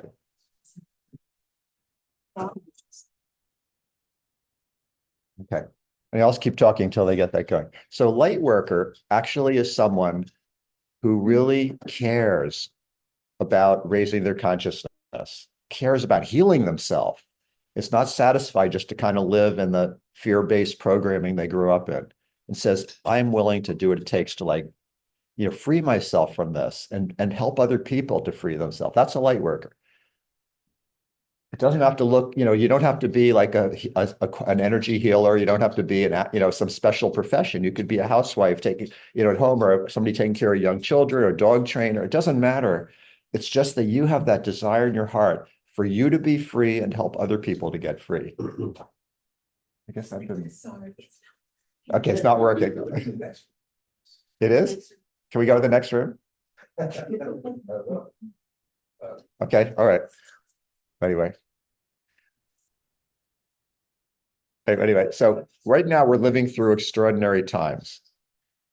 Charles Dickens had this book in which he had this statement. It said, it was the best of times and it was the worst of times. It was called The Tale of Two Cities. And that's what it's like now. I mean, if you watch the debate last week or you look at the news, it seems like we're in the worst of times. Like, it seems like, how could it be, our environment is collapsing. I'm not going to recite all the things, all these crises. And so it seems that way on one level. But yet it's the best of times when you're a light worker. And I want you to know that. You have the most amazing opportunity now if you're a light worker. This is the time of your life. This is like the thing you've been preparing for your entire lifetime is right now. This is the most exciting time. This is like, if you like The Lord of the Rings, or if you like Star Wars, or if anything, and any of those things that seem to inspire you, it's all happening for real right now, that process. And so I want to know how many people have gone through any of these experiences. Just like raise your hand if you're aware of any of these things. Have anybody felt overwhelmed or drained recently? Raise your hand. Okay. Has anyone felt like you're going through a life review? They say when you're dying, your whole life flashes in front of you. Does anyone notice that now, even now while you're still alive? Yeah, I have tremendously. It's like but you don't have to die physically. It's just your whole life is flashing in front of you anyway. You felt some regret and remorse? Yeah, I felt some of those feelings. It's like something's come up and you just feel so like, I wish I had done that differently. Yeah. But the good news is you're still alive and you can change it now through forgiveness, through gratitude, through service. I mean, you're still here. See, the Christmas Carol with Ebenezer Scrooge, he had to be shown a life review of how lousy his karma was, and how little love he had created, and how many people despised him. And then he realized, I have another chance. I'm still alive. I could go bring the turkey over to Tiny Tim or whatever. So we all still have a chance. Has anybody here felt inspired and uplifted sometimes, and then other times you feel lost and uncertain? And like go back and forth? Well, that's part of the time. Yeah. And has anyone felt strange bodily symptoms and pains that seem to come and go that nobody can explain? No, I'm glad you're not. Okay. And has anyone felt filled with visions of things you'd love to create, but you don't know how? Yeah. Yeah. Well, these are the kind of things, that's because we're ascending in consciousness. These are the kind of things that happen. So we're going through what I would call a portal of awakening. And this intensified on June 6th. It just started going a higher gear on June 6th. And what it is basically you have been, maybe I could stand up. See, could I put this? Yeah, they can still see me, right? You've been preparing for this time your entire life. I want you to feel that for a moment. Like literally the good, the bad, and the ugly that you've had experience about all your life has prepared you for this time right now. So you can shine as a light worker and fulfill your potential and do things that will actually seem like miracles to you. That's what we're in. It's about self-knowledge and living as a sovereign. If I had more time, I have to go through quickly because I only have a short time. But sovereign has a very strong meaning. It means you throw off all the old negative controlling programming you've been brought up in, and you really say, I am here. I know what I'm here to do, and I'm doing it. And you start drawing all these other people to you, all these other light workers to you. And that's a beautiful thing. So you're in the right place at the right time as a light worker. And it's a great opportunity. So basically, I believe the divine is offering you a great package deal. Well, maybe I'll sit so the people online can see me without having to look up so much. The three things in this package deal that you get to receive is, first of all, you get to experience, like everybody has some things they wish they could heal, but they haven't been able to. You can get to heal those things. The second thing is you become more successful at whatever your work is or whatever your service is, or more effective with your clients because you're tapped into the source of all healing. And the third thing is you get to help heal our planet. That's the package deal. You get to have all three of those things. But here's the price you have to pay. Here's the catch. The price you have to pay to have those three things is you have to open yourself to sense the quantum field and embody pure love and presence in your everyday life. Is anyone willing to pay that price? At least one guy is. That's good. Yeah, pay that price. But the thing is, you have to ask, how much do I want that? Can I stretch myself out of my comfort zone or the way I think and believe? Because that's what it takes. So anyway, I'm Darren. It's Darren Starwynn. And what I'm known for is helping many patients, because I've been in the medical field, who have not had help elsewhere to have help like pain relief and help with severe depression and many things where they hadn't gotten help elsewhere. I've published 5 best-selling books. And my main thing I'm doing now is helping other practitioners, like people who are healthcare healers, for them to be able to awaken their higher healing abilities and to be able to discover quantum healing. That's the main thing I'm doing now. So I have a new TV show. It's called Quantum Awakenings that you can see on soulsearch.tv. Nice 20-minute little segments that have humor in them, that have music, that have interviews, that have teaching. So I recommend you to go there if you like this stuff. So I'm going to go through the 5 quantum keys now, because that's the name of the talk, 5 quantum keys to heal like a master. And to heal the unhealable. That's something you can actually do. You can help to heal the unhealable with this work. So the first quantum key is that you're not really a healer. None of us are healers in the truest sense of the word. What you really are is a catalyst. A catalyst means that you don't really heal anybody. People tap into this master healer ability within themselves, but you can be a catalyst to help them to do that. And then the miracles happen. And part of what our clients, anybody here who works with clients, part of what our clients are bringing us is the collective trauma of our whole human race. Like when someone shows up and says, I have migraines, it's not just them having migraines. They're also tapping into millions of other people who are going through trauma and pain. And that's because we're so interconnected now. We're not just, that's part of the awakening we're going through. So what do you do about that? What acupuncture point do you needle for that? I mean, they didn't teach us this kind of stuff. So you can heal the unhealable just through techniques. You have to turn it over to the divine. The divine is the healer. And what I love more than anything is when with somebody who's having a very challenging issue, and they've tried 20 other healers and doctors and shamans, and they've gone to Peru and taken ayahuasca, and they've done all these things. And they usually say, it was all helpful, but it didn't fully heal that deep core of what I'm carrying. And I work with them and I feel that divine energy, and then they actually get better. Nothing I love more than that. And that's what it is being a quantum healer. So you ground yourself in this field. So let's just take a moment right now for this. So just a mini meditation, if you like to join. It's just sit up straight. You put your tongue in the master hook up behind your 2 front upper teeth.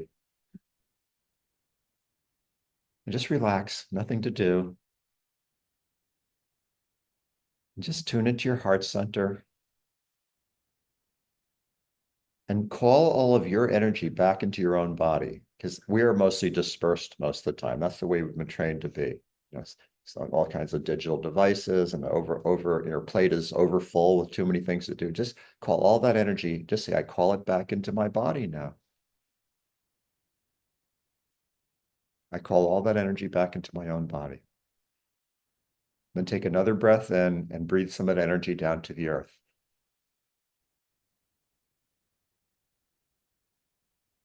Just sense that.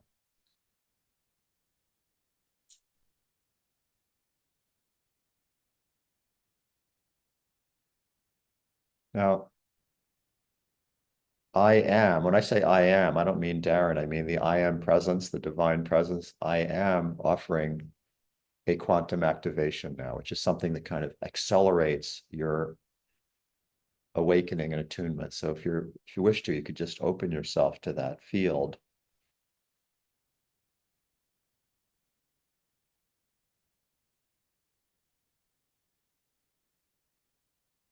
Just feel the love in your heart that is your true self.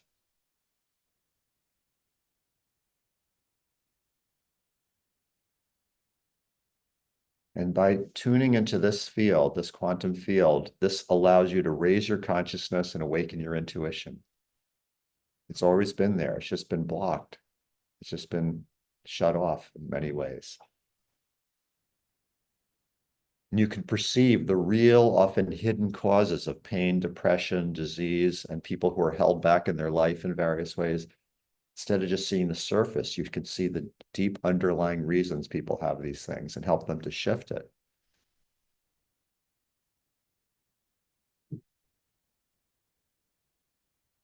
Now, this is something that if you really open to yourself, it's actually a vibrational feeling in your body. It's not just an idea. Does anybody feel that vibrational sense in their body right now? This is the quantum field. Yeah, Karina does.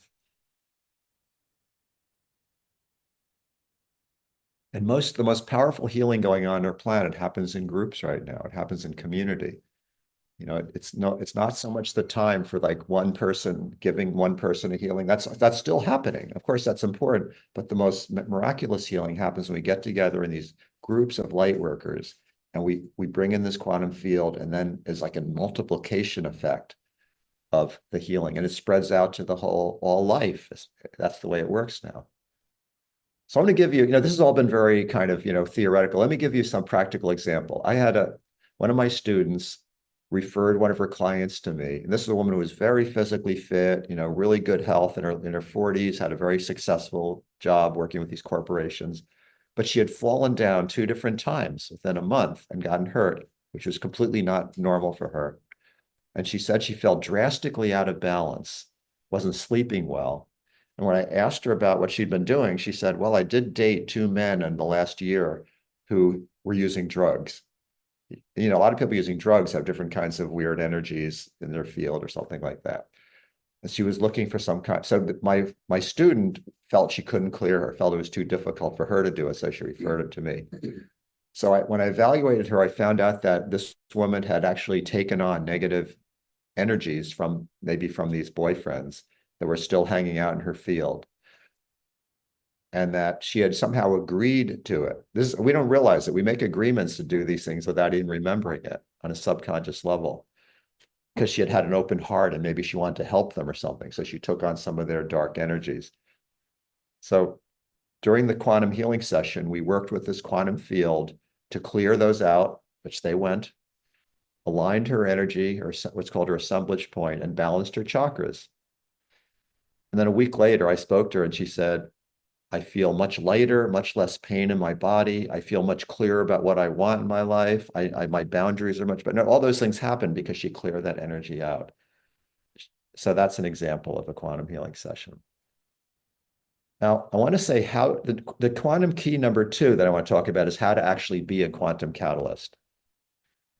So by being a catalyst, you help bring another person into the awareness of the quantum field in their own body and nervous system.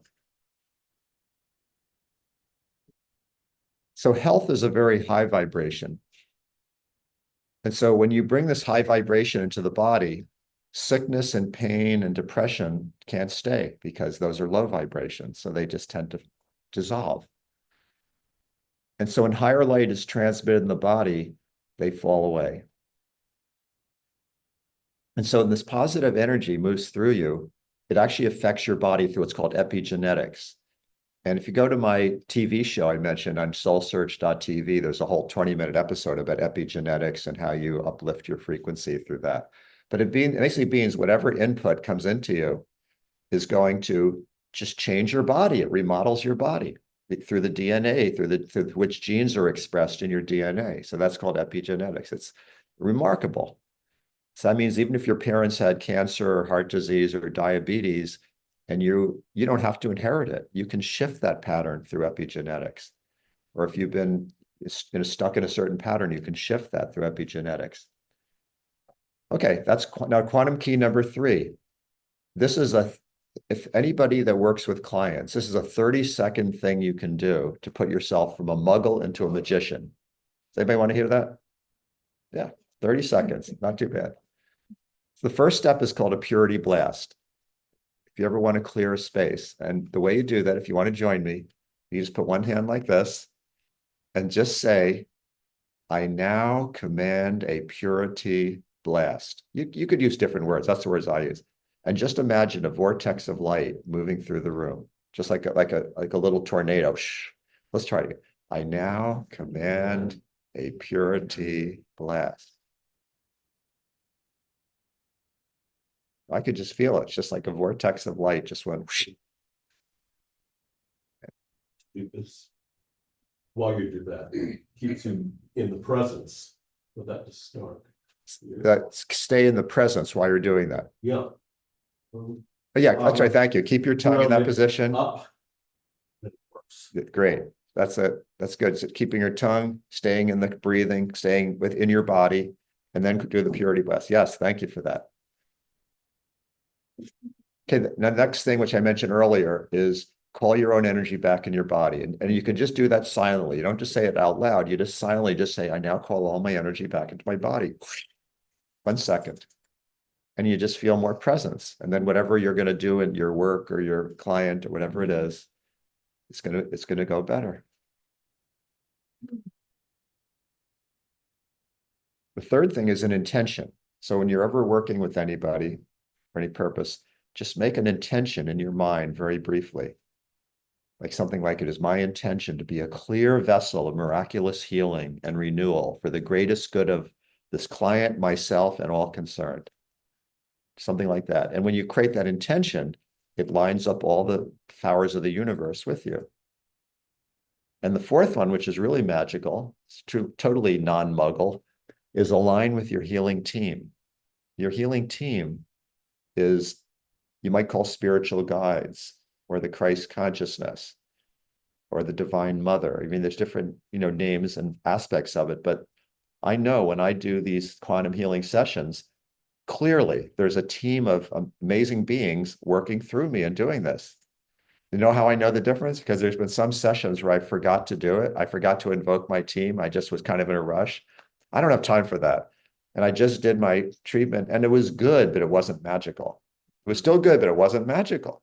When I take that second and say, I'm calling in my team is Christ, it's Divine Mother, it's Metatron, it's some of these incredible beings. I call them in, and it's suddenly I feel like different. And whatever I do with the person, there's more of a magical, miraculous quality to it.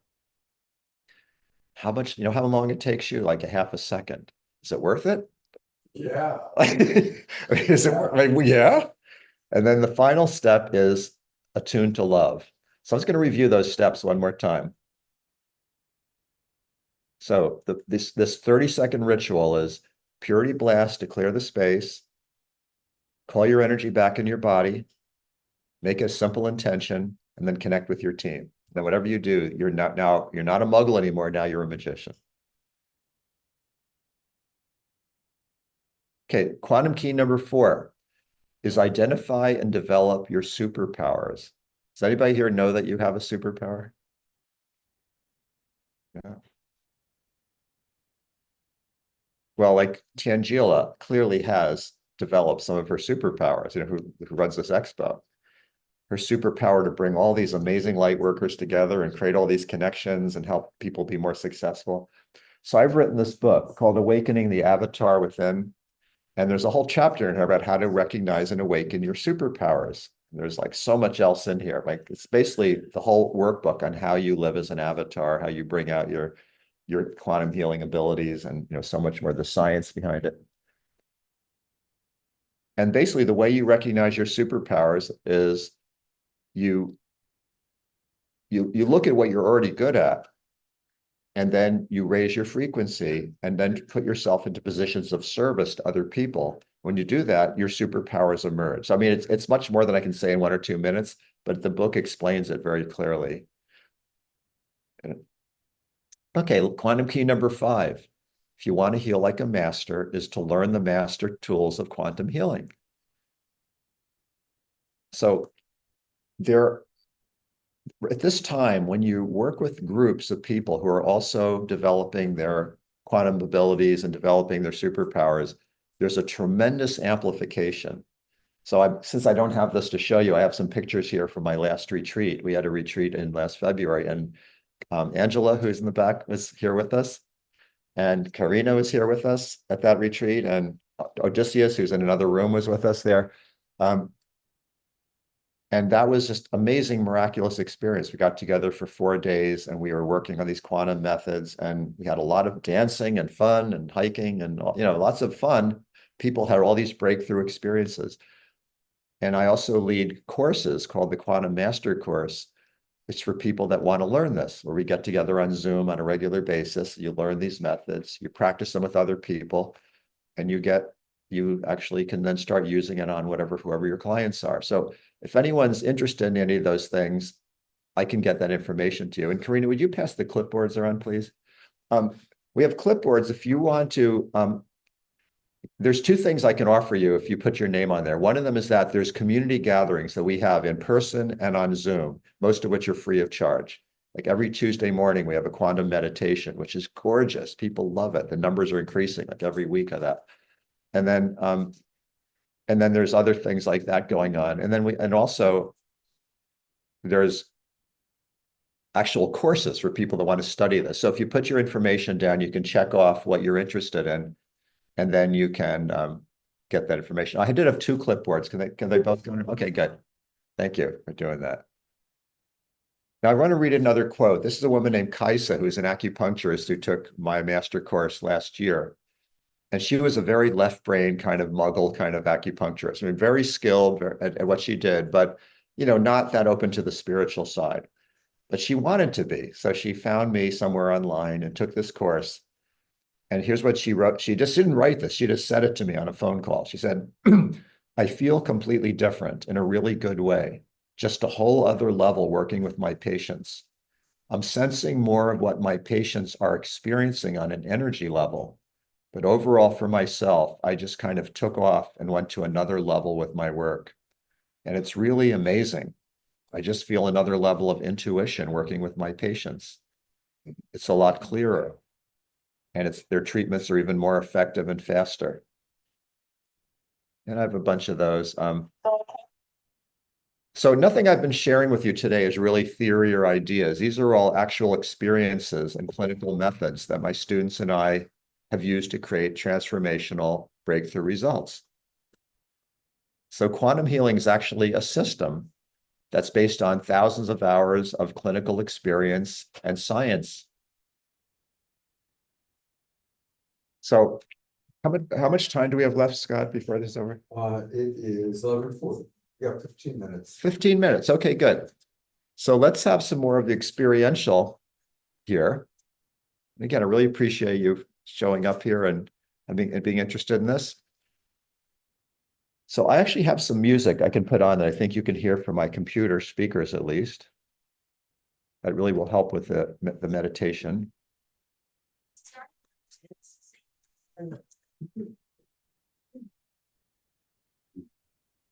What was the 5th key?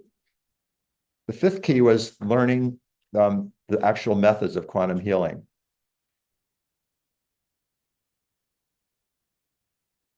Okay. And to those who are here online with us, thank you for being with us.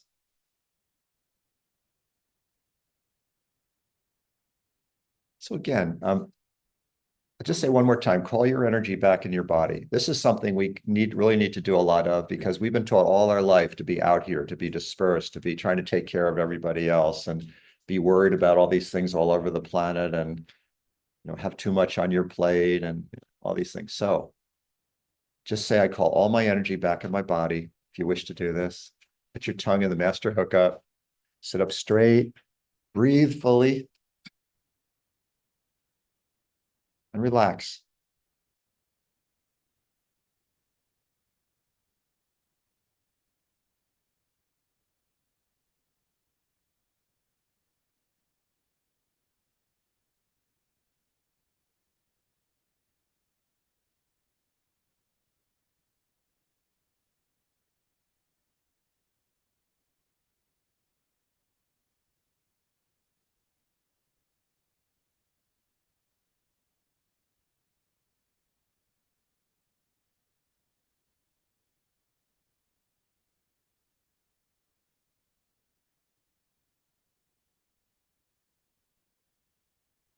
I see there's been a lot of comments here online, and I'll read them after we're done here. Thank you for your comments. And just feel that connection on the tip of your tongue. Just feel it drawing you within into that grounded state.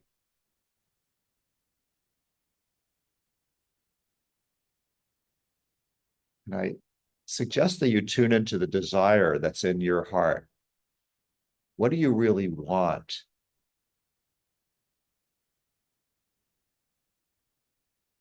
What would you love to experience? This is really worth considering.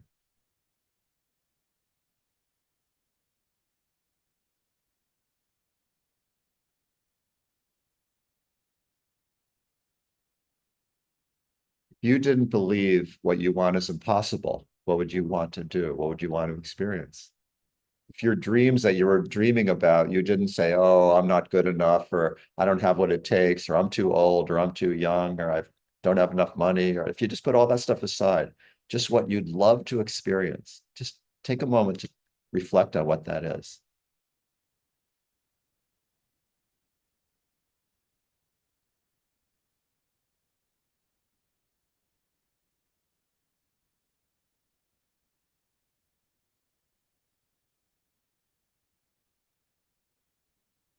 And do your best to sense the vibration inside your body. It's a feelable vibration.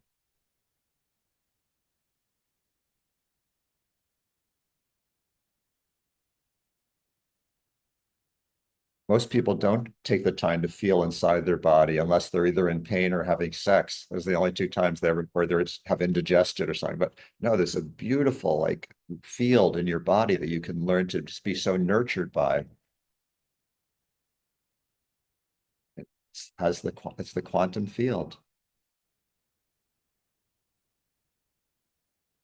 And if you have a request for healing for yourself, there's something you'd love to have healed in you. Just notice what that is.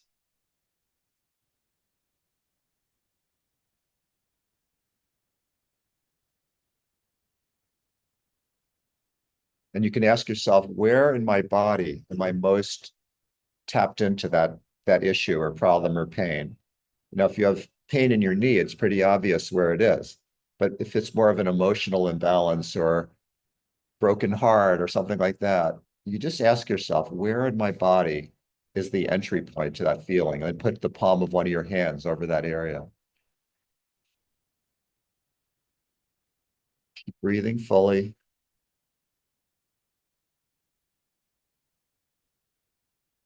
And now I'm going to suggest a very powerful act to you. Again, only do it if it feels right to you. And that's to say, I now call my divine self into my experience, into my body. I open myself to have the direct experience of my divine self, not filtered through spiritual philosophies, but just directly in my feeling sense, my sensing, my own direct sensing right now. Then just trust whatever you feel. There's no preconception of what that should be like.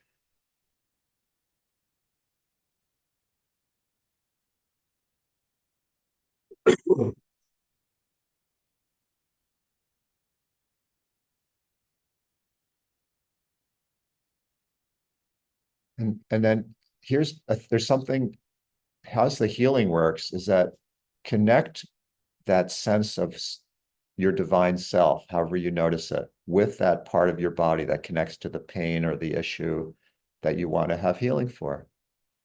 It's like connecting the dots, connecting this divine field to my broken heart or to my aching belly or to my sore back, whatever it is.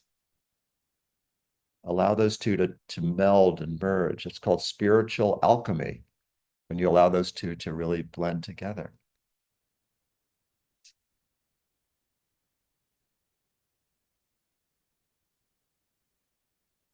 And if you feel some emotions, welcome those emotions. Tears come, welcome those, because this is your body connecting and acknowledging and saying yes.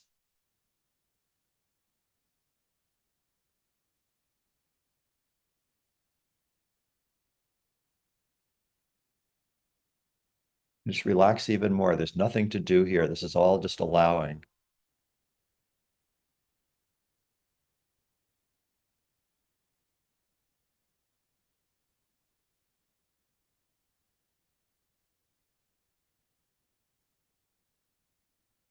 Because what I believe is that you have a bigger purpose that your soul is calling you to now. It's been tapping on you for a while, saying you have a bigger purpose.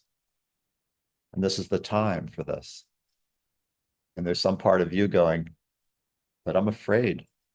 I feel unworthy. I don't know if I can do this.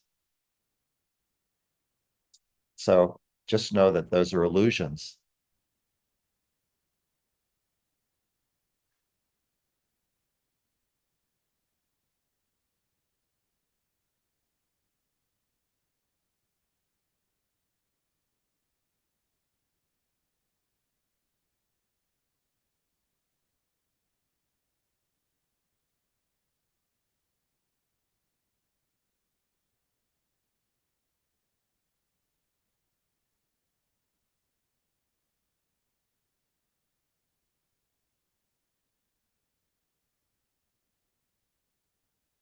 You could simply ask your own higher self, what's next for me?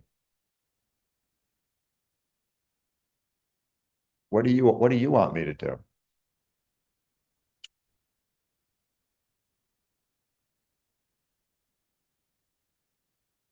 What's my marching orders?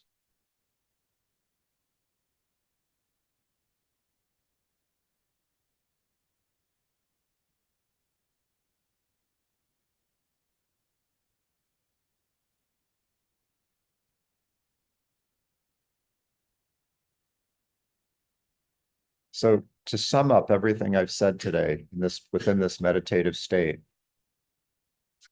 light workers are very powerful people. The fact that you're in this room right now or you're online listening and you're still here with us means you are a light worker. You're a very powerful being. And yet you've had some trauma in your past because of your power. You know, you've expressed your power in other lifetimes, other places, and gotten what you say whacked for it many times. And it's left some deep impressions of this is not safe. I have to play small. I can't show myself to the public. I have to just keep a low level, keep a low. But this is the time to let go of that stuff, to come out, as they say. So I found that when we get together in these groups, this is a little small group, this is an example of it. Where I have these other ones where we get together over, each week and we really go deep in working together. It's much, much easier to release those old fears and patterns and inhibitions and to really come into your power and your mastery. It's much, much easier. And that's what we call the miracles that happen at that time.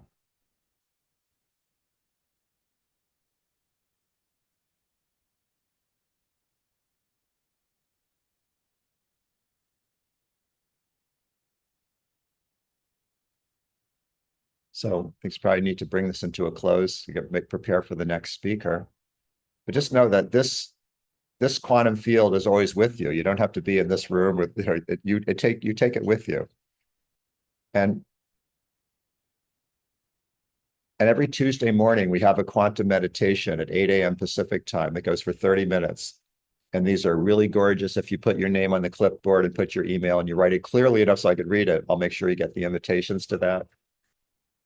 And then we also have 15 minutes every Friday. We pray together for world peace, not pray, but visualize, see planetary healing every Friday at 12 noon. Karina? Okay, and I'm going to put my website.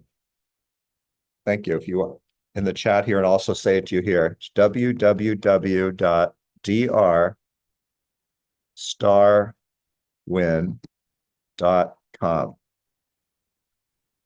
www.drstarwyn, like all these access to all these different things, my training courses, the free events, guided meditations you could download. It's all on that site, drstarwyn.com. Thank you, Karina. And I'm going to be outside after. If anyone likes to speak with me, if anyone wants to buy one of these books, we do have some of these books. If you're intrigued, this would be a great next step, is to read this book, or even to hold it, put it under your pillow and sleep with it. If you don't read it, it has a very high vibration. The reading is better though.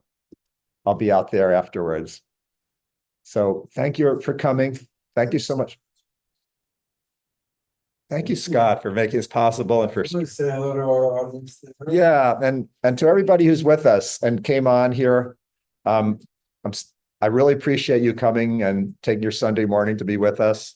And for the comments, I haven't had time to read the comments, but I'll do it as soon as I get out of here. But let's see, I'll look at a few of them now. Lynn said, what we focus on, we help manifest. Need to get all the radios and social media focused on cleanup and rebuilding. And Laura said, thanks, Darren. And there's a whole lot of great comments here. So Omer Shar, thank you for your comment. So God bless all of us. And just know we can transform this United States of America this year in this crazy election year. If enough of us put our consciousness together, we can do it. So let's do that. Good job, Darren.